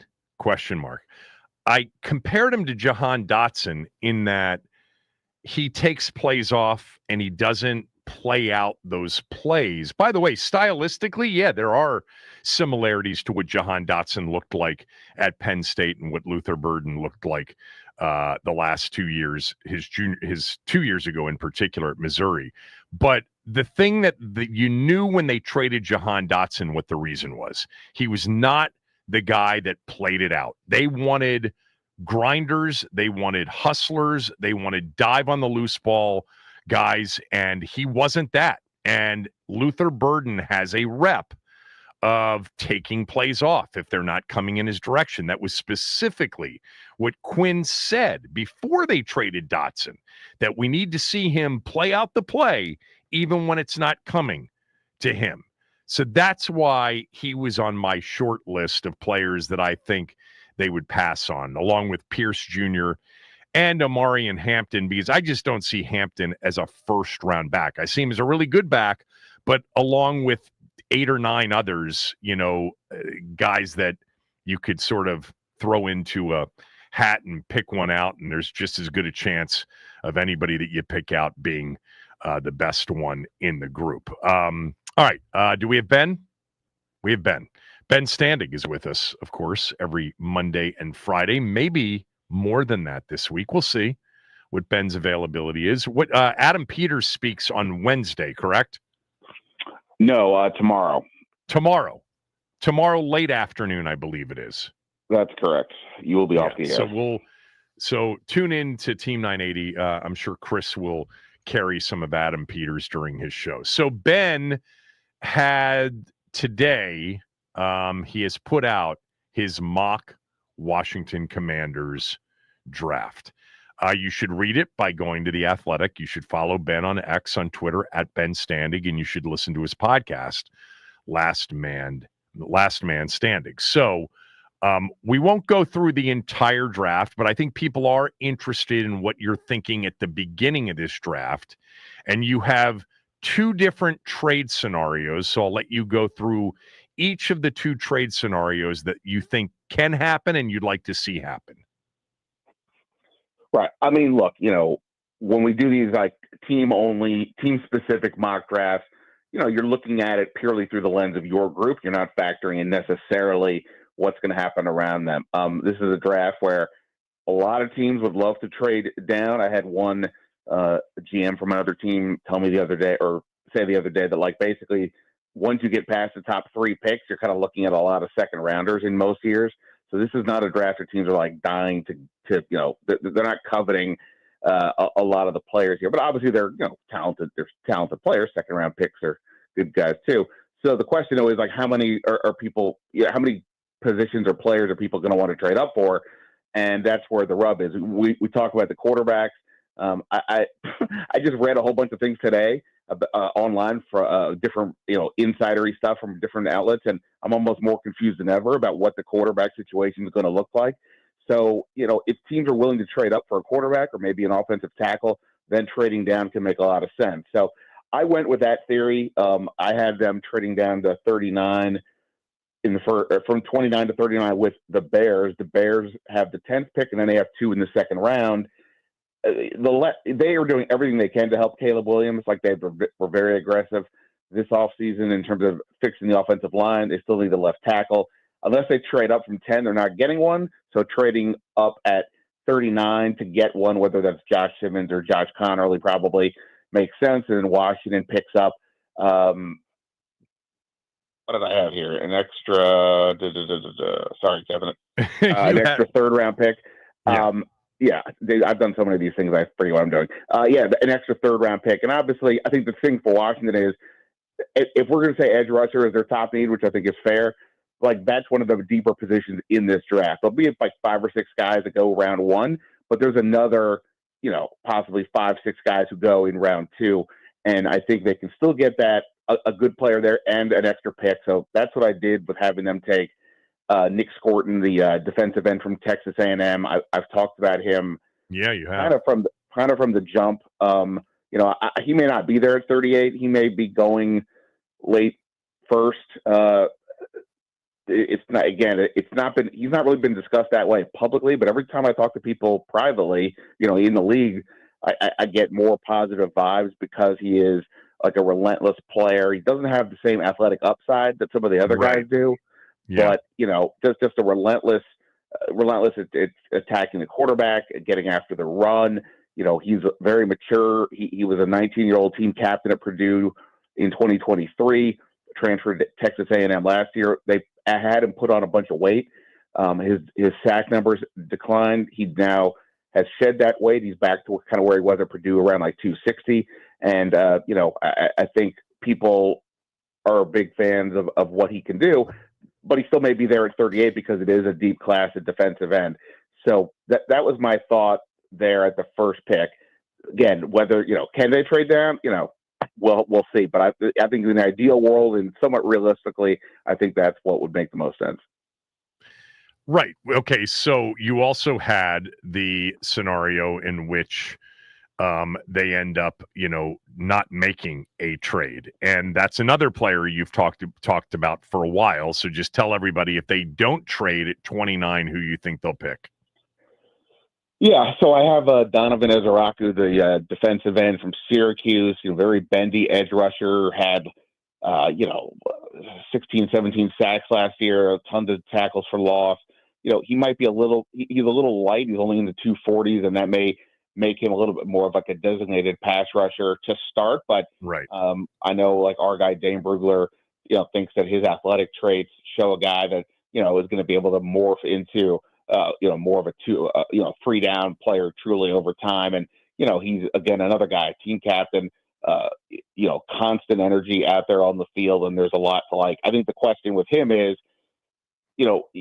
I need to know where this defensive end class starts to go off the board. If we hear if there's 3 or 4 guys who are going into top 15, which is conceivable, then, the Jalen Walkers, Mikael Williams, Shamar Stewart, so on, then the defensive end. Mike Green can't make it to 29. No way. No. I think he's going to teams as well. But so if that's the case, then Ezeraku can get bumped up to 19 to the Buccaneers. He's sort of right. When you factor in the upside, he's sort of one of the last 1 or 2 guys in that.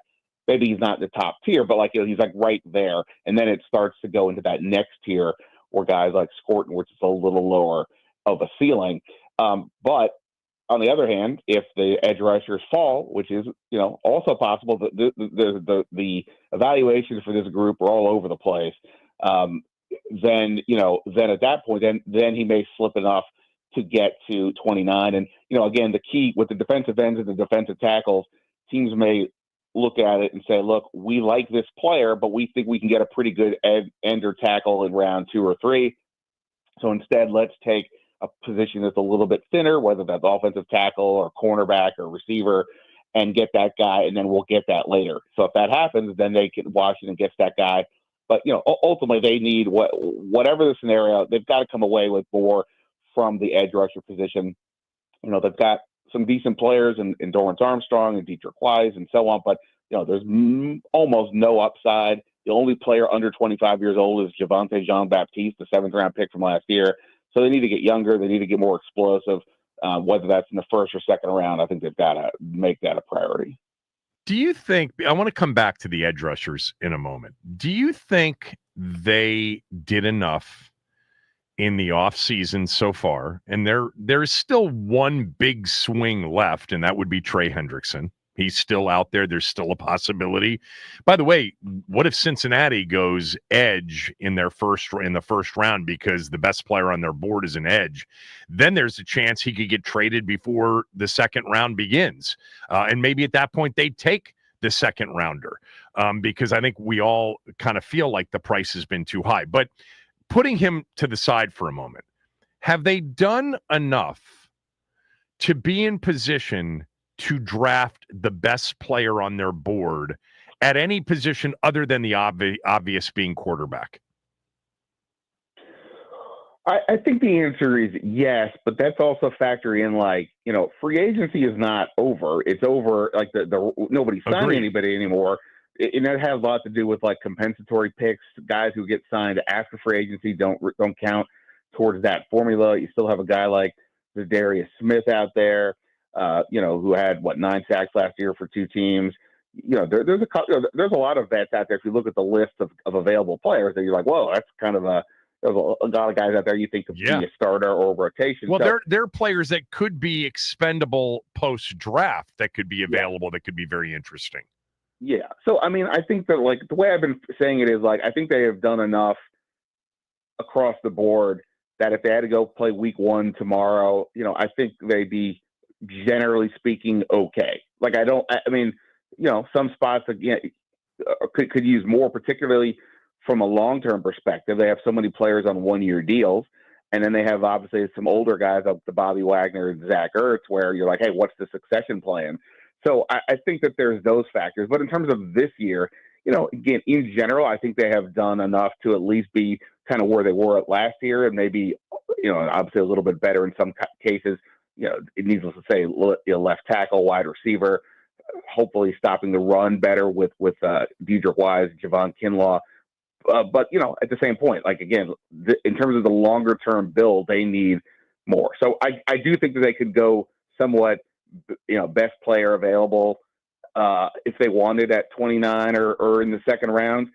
But, the edge rusher position is one, like I said, where there just isn't much upside there. They got okay players, and, maybe it's better than that, but yeah.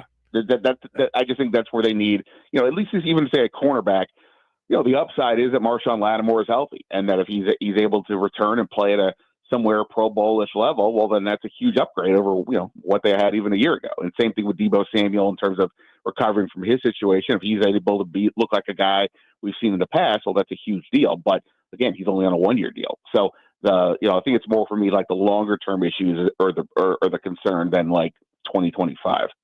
Do they have a double-digit sack guy on their roster right now? I don't think so. I was saying your producer was saying he heard John Keim had it on his podcast that came out yesterday. We talked, a bunch of us from the beat were on this episode, and somewhere in there I mentioned, but the one thing this team could do to really help itself is tell Daron Payne, you're going to get John Allen after this year if you don't have a big year, so he can think this is like a contract year, and then maybe he goes back to the double-digit sack guy that we saw when he was going into his last year a couple of years ago. Maybe you have to pull a mind trick like that. But other than that, no, I don't see a guy that you would say has double-digit sacks. I mean, Dorrance Armstrong did what he did last year. He had some good sack numbers at Dallas, but that was playing with Micah Parsons. Here, they don't have that. So, no, I don't think they have a guy like that. I mean, maybe Frankie Louvu, but him getting eight sacks is plenty good. They need more than just him. What did he have last year? He had 8? Because I would say that Luvu's the guy that in year 2, if they've added, some ability to create more down and distance passing situations where they can be even more creative with him, that he could easily be a double-digit sack guy. Yeah, I mean, to me, a sack is important, but it's not just that play; it's the overall, right? So I'm saying, for Luvu, projecting Luvu as a double-digit sack, I think that's probably just overstating what it really means that they're looking from out of him. If he gets there, sure. But it's like last year with Fowler. I mean, yeah, he had 10.5 sacks, but I'm not looking at him as some premier pass rusher in the league. They wouldn't let him go if he was. Right. I mean, he basically got benched in the NFC Championship game because he was limited to what he could do otherwise. So, they need more coming off the edge, and obviously these things trickle down. You have somebody off the edge who commands a double team. Now all of a sudden that frees up other players and so on. So that's the thing. They just don't have enough guys that the other team has to say, oh boy, we really have to watch this player. That's just not happening right now. Ben's a multi-time mock draft champion. His overall first-round mock will be out on Wednesday at The Athletic. Back to the edge rushers in this draft, because you said something, and I think it's really interesting, and that is, where's the cutoff? Which player is the last one to go that there's a consensus on? There are your first-round guys. Now we got a bunch of guys that really should go night 2 at some point, not on night 1. And, Carter obviously is, starts that list. Walker, Green, to me, might be the best pass rusher that's not named Carter in the draft. Stewart, in his lack of production, but still, I mean, people love him. Michael Williams is one. And I think Ezeraku would be the other. Who am I forgetting? Well, did I mention Walker, Georgia, who's, by the way, really such a strange sort of hybrid player anyway. But after that, I mean, you said that you think maybe, Ezeraku will be the cutoff for that. And so what if he does go before Washington? Now we're into either a trade back, and if you don't trade back, more likely than not, an edge rusher won't be the best player on their board. Right. Well, like James Pierce from Tennessee, from a traits and production standpoint, like that's a guy that would absolutely fit the bill, but there's some questions that have been floated out there. Lots of questions. Yeah. More like just, how much does he burn to play football? Kind of in that vein.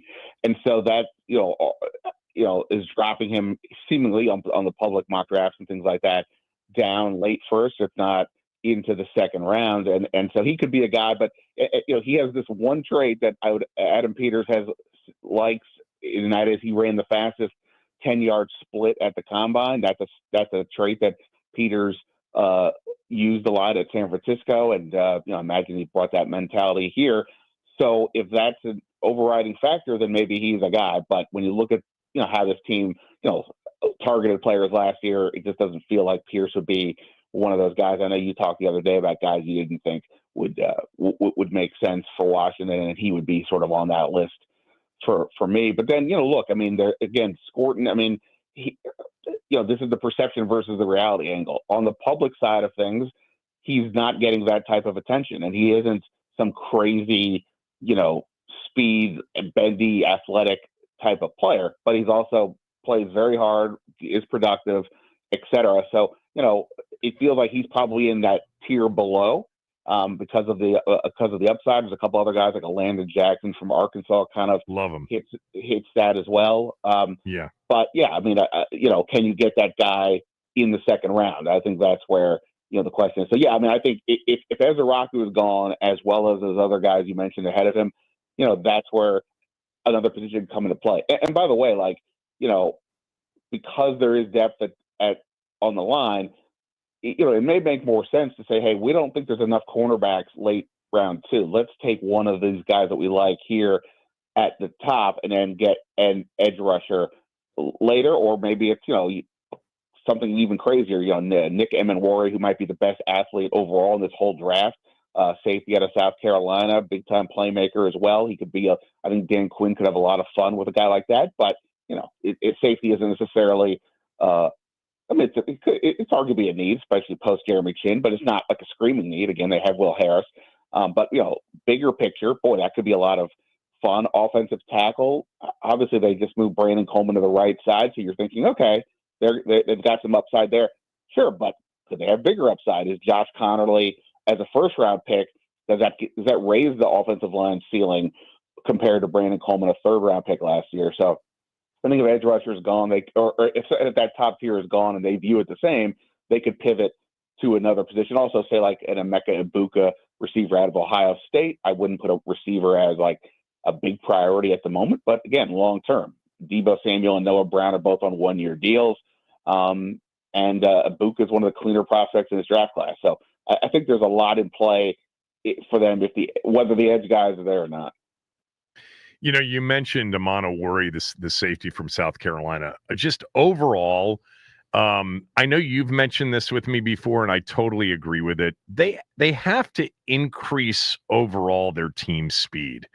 Both sides of the ball, I would say, too. It's not just one side of the ball, okay? I mean, obviously, Luvu can run, Sanders still can run, Marshawn Lattimore can run, but they could stand to increase their overall team speed. I don't know if Amano Worry is the right fit or not, because I think Starks is actually the better player at safety overall, but Amano Worry is a ridiculous athlete, one of the best athletes in this draft.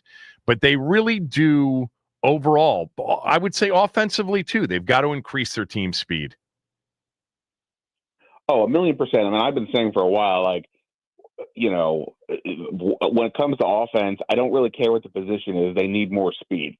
They need more explosive plays. Like, they had some really creative stuff last year with Austin Eckler that got some big gains, but that was not just, sometimes you just need a guy to, here's the ball, go make a play, and he can do that. And somebody can do that. And they just don't really have that guy. The closest thing they had, who was like a real burner last year, was De'Ami Brown, who, obviously he left on a high because he really played well late in the season. But overall, he wasn't like a guy that was a big volume pass catcher or anything. but they need that element for sure. I mean, I think out of the backfield would be a lot of fun. And, in terms of things that they could do, if Travion Henderson from Ohio State is there, he's not like a 4-3 burner, but he's plenty fast. He's very elusive, tremendous blocker in the passing game, can catch the ball, team captain. Like, he checks tons of boxes if he's available. It's just a matter of the position value. Do you want to take that? Again, they have Brian Robinson. They have Austin Eckler. They brought back Jeremy McNichols. They were fine. They just, and sometimes but more than that. But they also just weren't the most explosive group. And then last year, towards the end of the year, the run game just became more inconsistent. Maybe that changes with the switches on the offensive line. But, yeah, I absolutely. More team speed on both sides of the ball. And when you talk about the defense, those Saquon Barkley runs, not that necessarily it's about lack of speed, but that certainly doesn't help. Once he hits a corner, then what? Can a guy make a play to make it a 10-yard run instead of a 70? I think that element is absolutely something they need on both sides of the ball, no doubt. Talking to Ben Standig, he's got his Washington mock draft scenarios up on The Athletic. By the way, I just noticed in your no trade version, you have him taking Ezeraku from Boston College, and then at 61, you have him taking Oladejo from UCLA, who I actually think there's you could make the case that he could go very early in the second round. So you went edge with the first two picks in your no trade version. Yeah, I mean, I kind of didn't want to just go edge cornerback like I did in the other one, just to, do some variance. But like I said, if you told me they did that, again, they have, they're an older group. They don't have any youth, and the upside play is there. Again, Dietrich Weiss is a free agent after this year. Other than Dorrance Armstrong, they don't, right? I mean, who's around after 2025, and even Armstrong, right? It was a 3-year deal. Typically, that third year, not always necessarily a lock to stay. So, they need more than just one player there. Again, they only have the 5 picks. They may not have a choice. They've got to address all their issues. But if there's 2 young edge rushers there that they like, both of those picks, I mean, I say go for it. Again, it gives you that speed, raises the ceiling of that group. And, even if it is a little bit more for a 2026 than for this year, that's fine. This is we're still only in year 2 of this regime. And, it isn't as great as last year was. They still have a lot of holes and fixes that they've got to address.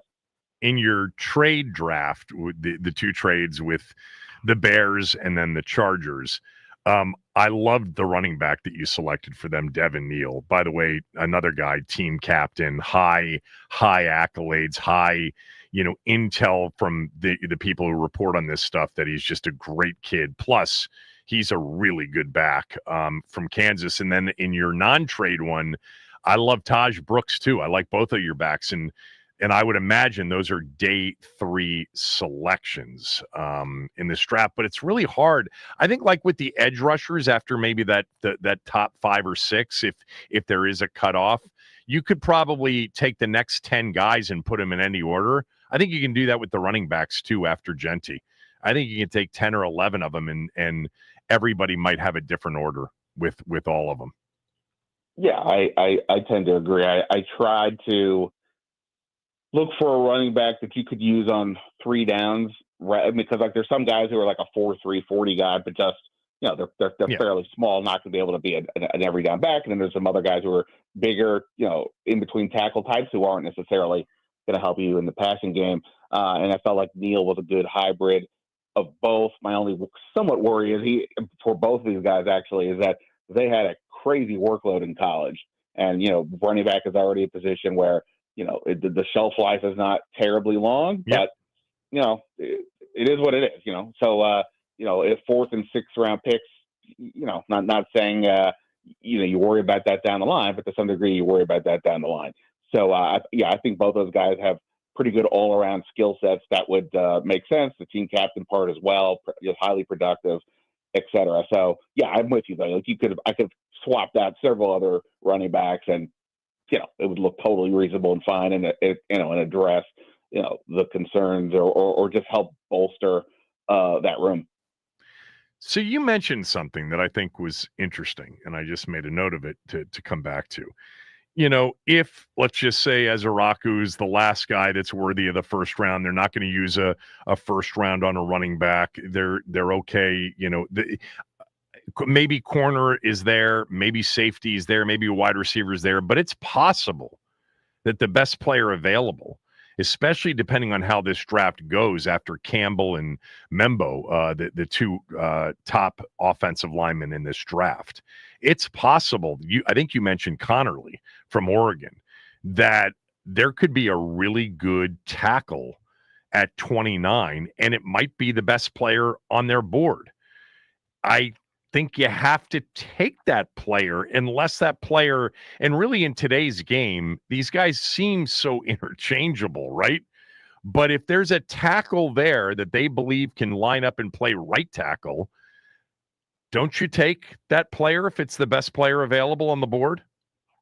Yeah, I would. I mean, so there's two things here. One with tackles, if you look at, we talked about this the other day, but if you just generally look at some of the big boards, there's a huge gap between the top 5 or 6 guys who will probably be picked somewhere in the top, 25, 30 picks.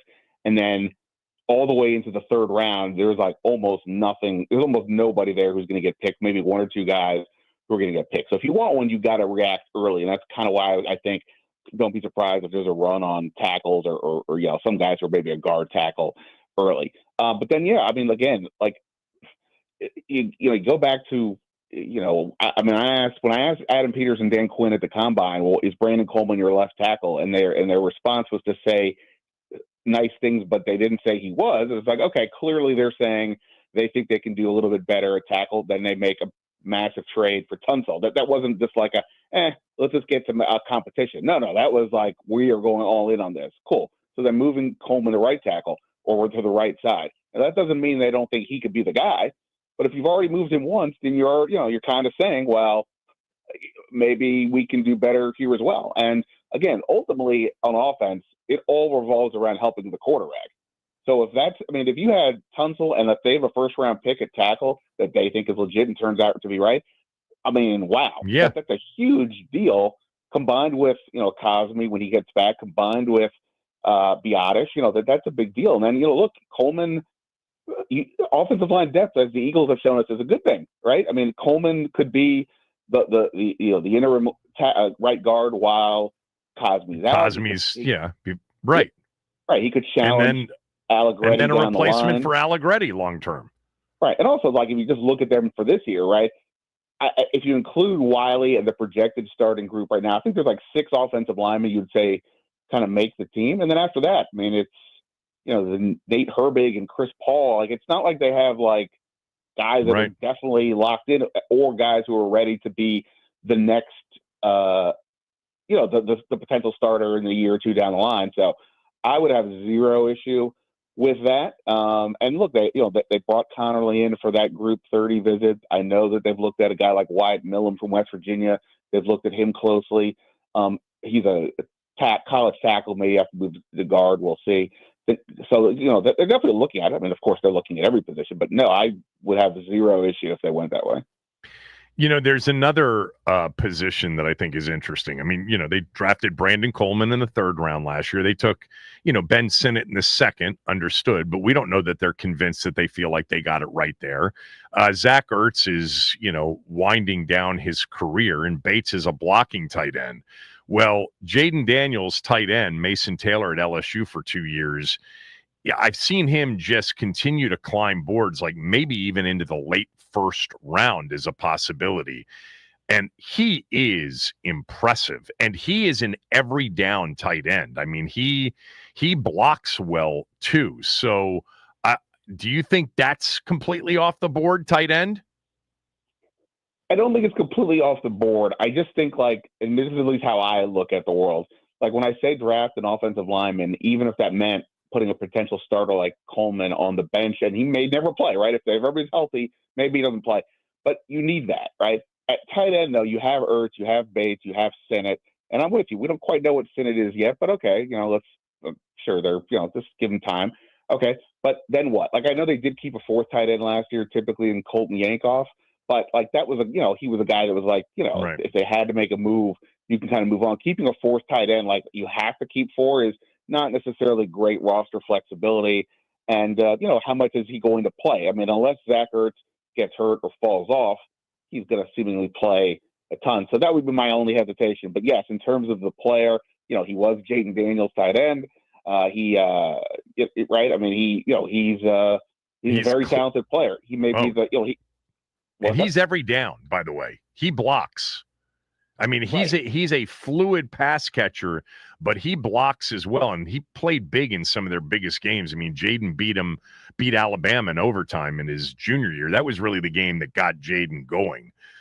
His next to last year, the first year at LSU, and found Mason Taylor in overtime. In regulation to tie it.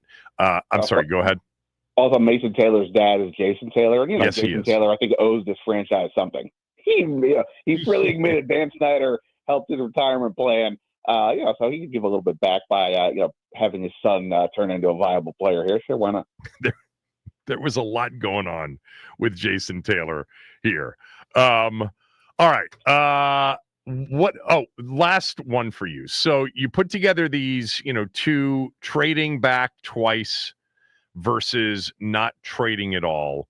Which of the two, if you had to wager on, if I told you one of these two scenarios came to fruition, which of the two would you wager on? I guess I'd be surprised if Adam Peters doesn't find a way to get more picks. Now, I don't know if that means trading in 29. It could be trading 61. It could even be trading the fourth round pick to get, say, like the year when Washington drafted Sam Howell, right? They traded a fourth to get 2 fifths, and one of them was Sam Howell, the other one was Cole Turner. So, it could be something like that. It doesn't have to be the first, but that's just the sexier option, and you get more stuff conceivably, whatever.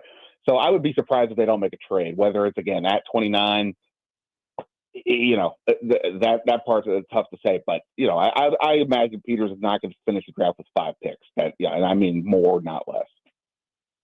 Thank you. Read Ben all week long. He'll be back on with us probably before the draft and certainly after it. Talk to you later. Awesome, man. See it. Ben Standing, everybody. By the way, this show is sponsored by the Team 980 YouTube page. Just open up the app, type in Team 980, and hit the subscribe button, please. I'm on live on our YouTube page from 10 to 1. Craig Hoffman's on live from 4 to 7. Don't forget to like the stream. Hit the like button and the subscribe button when you get there. Alan May will join us next. We'll talk about Caps Penguins with Alan when we return. Kevin Sheehan Show, the Team 980, the team980.com. We're also free and live on the Odyssey app.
Joining me right now is Alan May. Love having Alan on. It's been a while, actually, since we've had Alan on.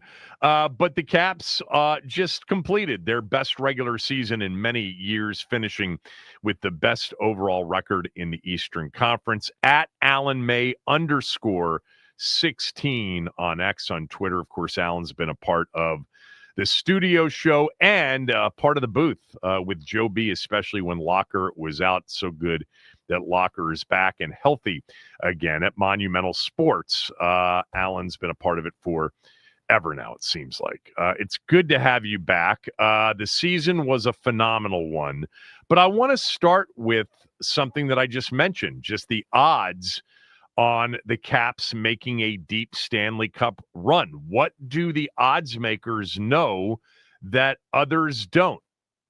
I would say what they're seeing is they're not willing to admit how wrong they were the way they forecasted the Caps just for the regular season. Right. When you look at it, most people had the Caps as a draft lottery team and not making the playoffs, and they're sticking to it. So, I guess that's the easy way to do it, but they were all so wrong. Everyone was wrong on how they picked the Caps to do this season. And the Caps have just proved with the management team and the coaching staff they'd assembled that they made all the right choices in the offseason. And, it panned out. They end up being the Eastern Conference leading team.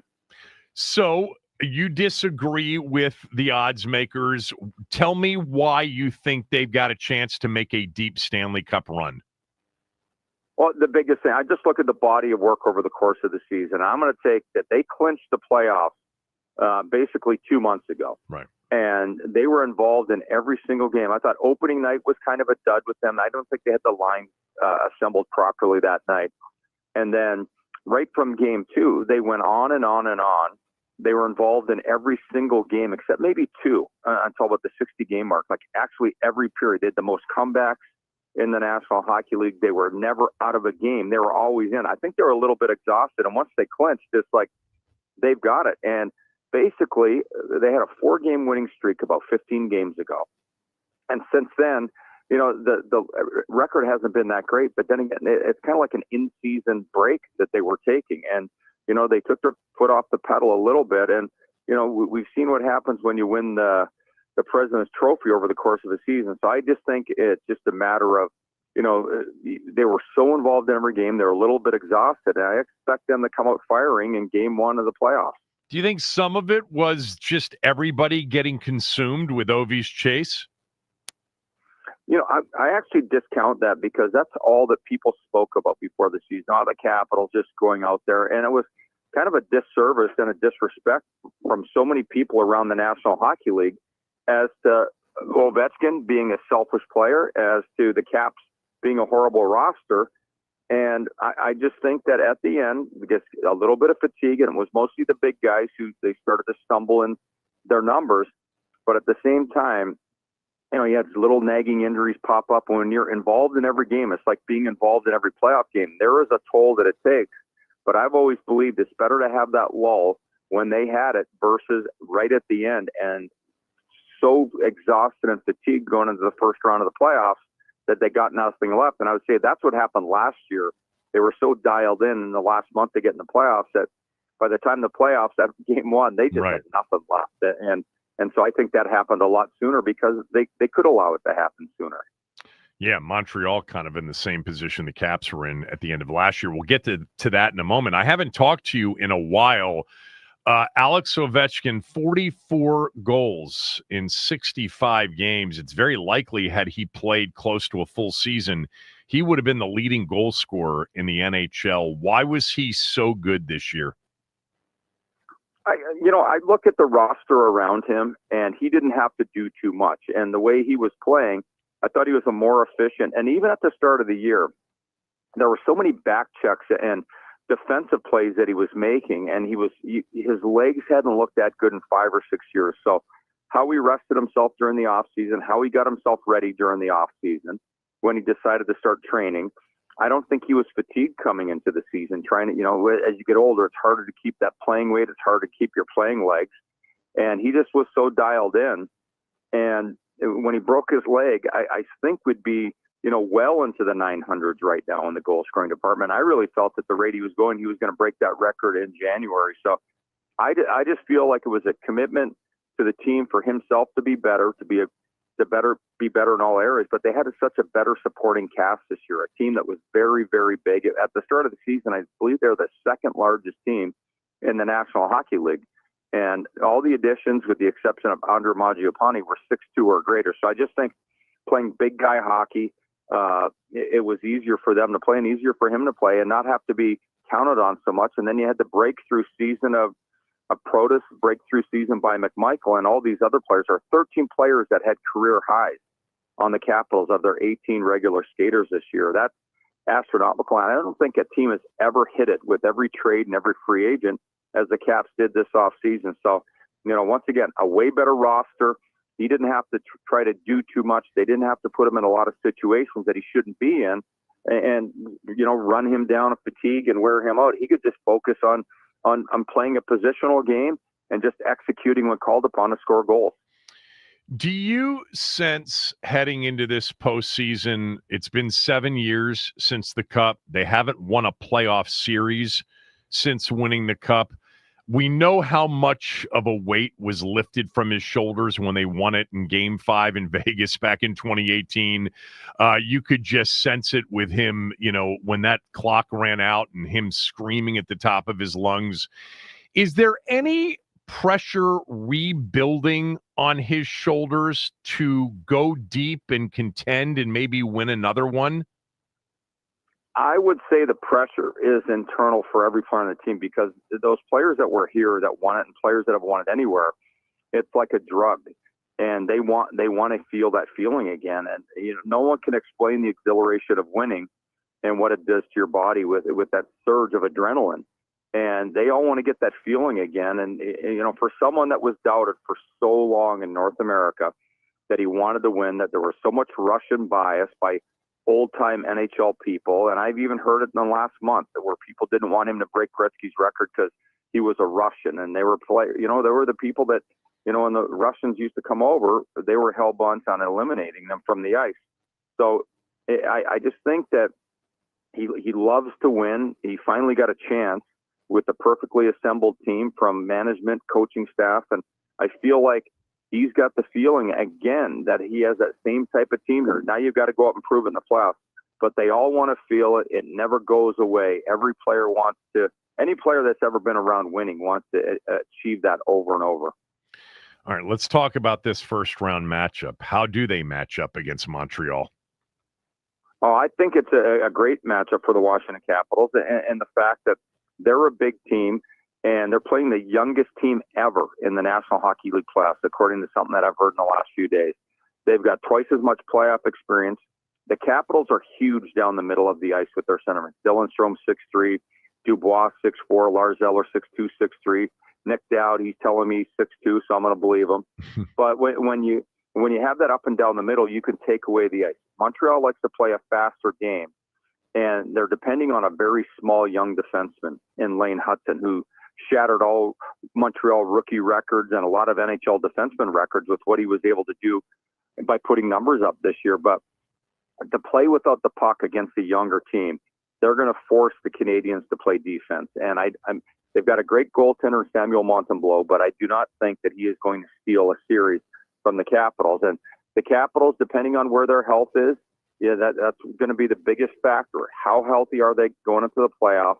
And once they set their mind to it, I think they can eliminate Montreal pretty quick using size, veteran accountability, and then forcing them to play in their own defensive zone, where in the last couple of weeks, it's been Montreal in the press.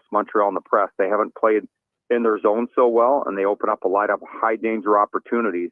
And I think analytically, the Caps are going to figure out how to play against them to create the offense inside the offensive zone and force Montreal to making mistake after mistake. They haven't been back to the postseason since appearing in the finals during the COVID year. You just mentioned their goaltender. Just tell me that he's not the equivalent of like a Halak, a Halak in 2010. Well, it's a completely different team as well. So I look at the Halak thing, and I think a lot of the coaching at the time between the two teams, the drastic difference, and there was a defensive genius with Montreal, and they were countering on the Capitals a lot. And I didn't think the Caps played hard enough in front of Halak. He saw so many of the pucks. This Capitals team knows their best when they're creating goals from behind the goal line, where they're finding open players in the slot with one and then a second player joining at the net front. So they take away the vision of the goaltender. So 15 years ago, there was only one Montreal Canadian player from that team that's still in the National Hockey League, and that's Max Pacioretty, who's on the outside looking in right now. And a young John Carlson was around, but Alexander Ovechkin was basically the only Capital in that series. So 15 years ago, I don't think we're going to get Halak. I don't think we're going to get Montembeaud. Right. And I just look at the drastically different teams that are put on the ice here. All right. Speaking of goaltending, Logan Thompson missed the last 7 games. This is always important this time of year. Are you confident that he's healthy, ready to go, and that he can be, a big time factor in a run this time of year? Well, impossible to answer right now because he has not been even on the bench yet, and there's a long time till the series actually starts. Right. You've got to get him in real practices, and you've got to be careful. You players. And I'm not saying this Logan's going to do this, but I know that I used to do it. I used to lie about my health at all times. And you've got to be very careful that when you put players back on the ice that they're 100%. I saw in the last little bit, one of the NHL teams had traded for some injured players, and they got them back in the lineup, and they were hurt in the first period. So you got to err on the side of caution with the injuries. But with that being said, I really like the way Charlie Lindgren plays. The team has confidence in him. But so I look at it not being so goalie dependent. Neither of these two guys lets in funky goals. They stop what they're supposed to. They make big saves. But at the same time, the defenders in front have to dial down. So whether it's Logan or Charlie Lindgren starting in game 1, the players have confidence in either one of these guys, and so do I. I think the biggest thing when LT gets back, he's got to be 100% healthy. All right. It sounds like you really like them to get by Montreal. In the East, give me the matchup that you really don't want to see if there is one. Well, I'm not going to discount the Carolina Hurricanes, but I'd expect them to beat New Jersey, and I think the Capitals in a playoff series, if New Jersey were to win that, would be able to take them out handily using the size and everything we've spoken about. With Carolina, I think they stumbled onto something a few weeks ago, and that's they have to play them hard. And in the past, they played a little too much checkers with them, or chess, I should say. And I remember when they beat the Caps in 7, the Caps kept making the same mistakes over and over. And it was things that the coaching staff kept saying, do this. And it was driving me crazy watching it. I thought the ground and pound game in front of their net and on their defenders is how you have to play them. Don't give them as much respect that they can do this and they can do that, so we have to do this defensively, and you can't really play your game on the heavy part of it. So I look at Carolina, but then when it gets later than that, the real thing is if they get out of the Metropolitan, then you've got to play, I think it's going to be Tampa or Toronto. And Toronto, to me, I picked them and the Caps all season long when both teams were healthy to meet in the Eastern Conference Finals. And it's not throwing shade at Tampa, who's got everything you want in his team, but there's something about the way the Toronto roster is constructed right now that it could be very hard to create offense. So if anyone is able to beat Tampa, they figured out how to get to the middle of the ice. And that's going to be bad news for anyone that plays that team. Thanks for doing this. Hope you're well. Hope to see you soon. Thanks, Alan. Yeah, thank you very much for having me. Alan May, Caps Canadians game 1 tonight. I'm going to finish up the show when we come back with a local receiver who could be a steal on day 3.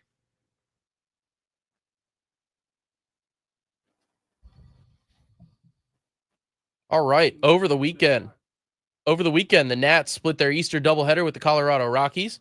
Dylan Cruz is on a 6-game hit streak with 2 opposite field home runs on Saturday. Finally, he's getting off the schneid after starting his season 0 of 18. The Nats have the day off today and will take on the O's tomorrow at Nats Park on 106.7 The Fan. The NBA, Cooper Flagg has declared for the NBA draft. The Wizards have a 14% chance at landing the top pick along with the Utah Jazz and the Charlotte Hornets. The draft lottery is on May 12th. Nico Amaliava announced he's officially transferring to UCLA. The deal is reportedly in the $1.5 to $2 million range, where he was making $2.4 million at Tennessee. The Philadelphia Eagles have re-signed Cam Jurgens to a 4-year, $68 million deal. It carries $39.4 million in guarantees and keeps him in Philly through 2029. Tonight, the Caps kick off their series versus Ivan Demidov and the Montreal Canadiens. They're still a bit banged up, though. Alexi Protas is out with a cut from a skate on his foot. That's tough to say. He has been skating in a non-contact jersey the past few practices and will play eventually, according to Coach Spencer Carberry. Martin Ferravari is questionable after returning his ankle against the New York Islanders just 2 games ago. Jacob Chychrun will play after being struck in the face by a puck on Friday. And Logan Thompson was the first off the ice today at practice this morning. Spencer Carberry declined to name the starter in net tonight. This update is sponsored by the Team 980 YouTube page. Just open the app, type in the Team 980 and hit subscribe. Kevin Sheehan is live from 10 to 1 and Craig Hoffman from 4 to 7. Don't forget to like the stream and turn on notifications to stay up to date on all things DC sports. And that's what's trending.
So I'm not sure wide receiver really is a first-round option. Could be Igbuke if he's available at 29. But there's a player that played at Maryland, played at Stonebridge in Virginia, and really was kind of a late bloomer as a Terp.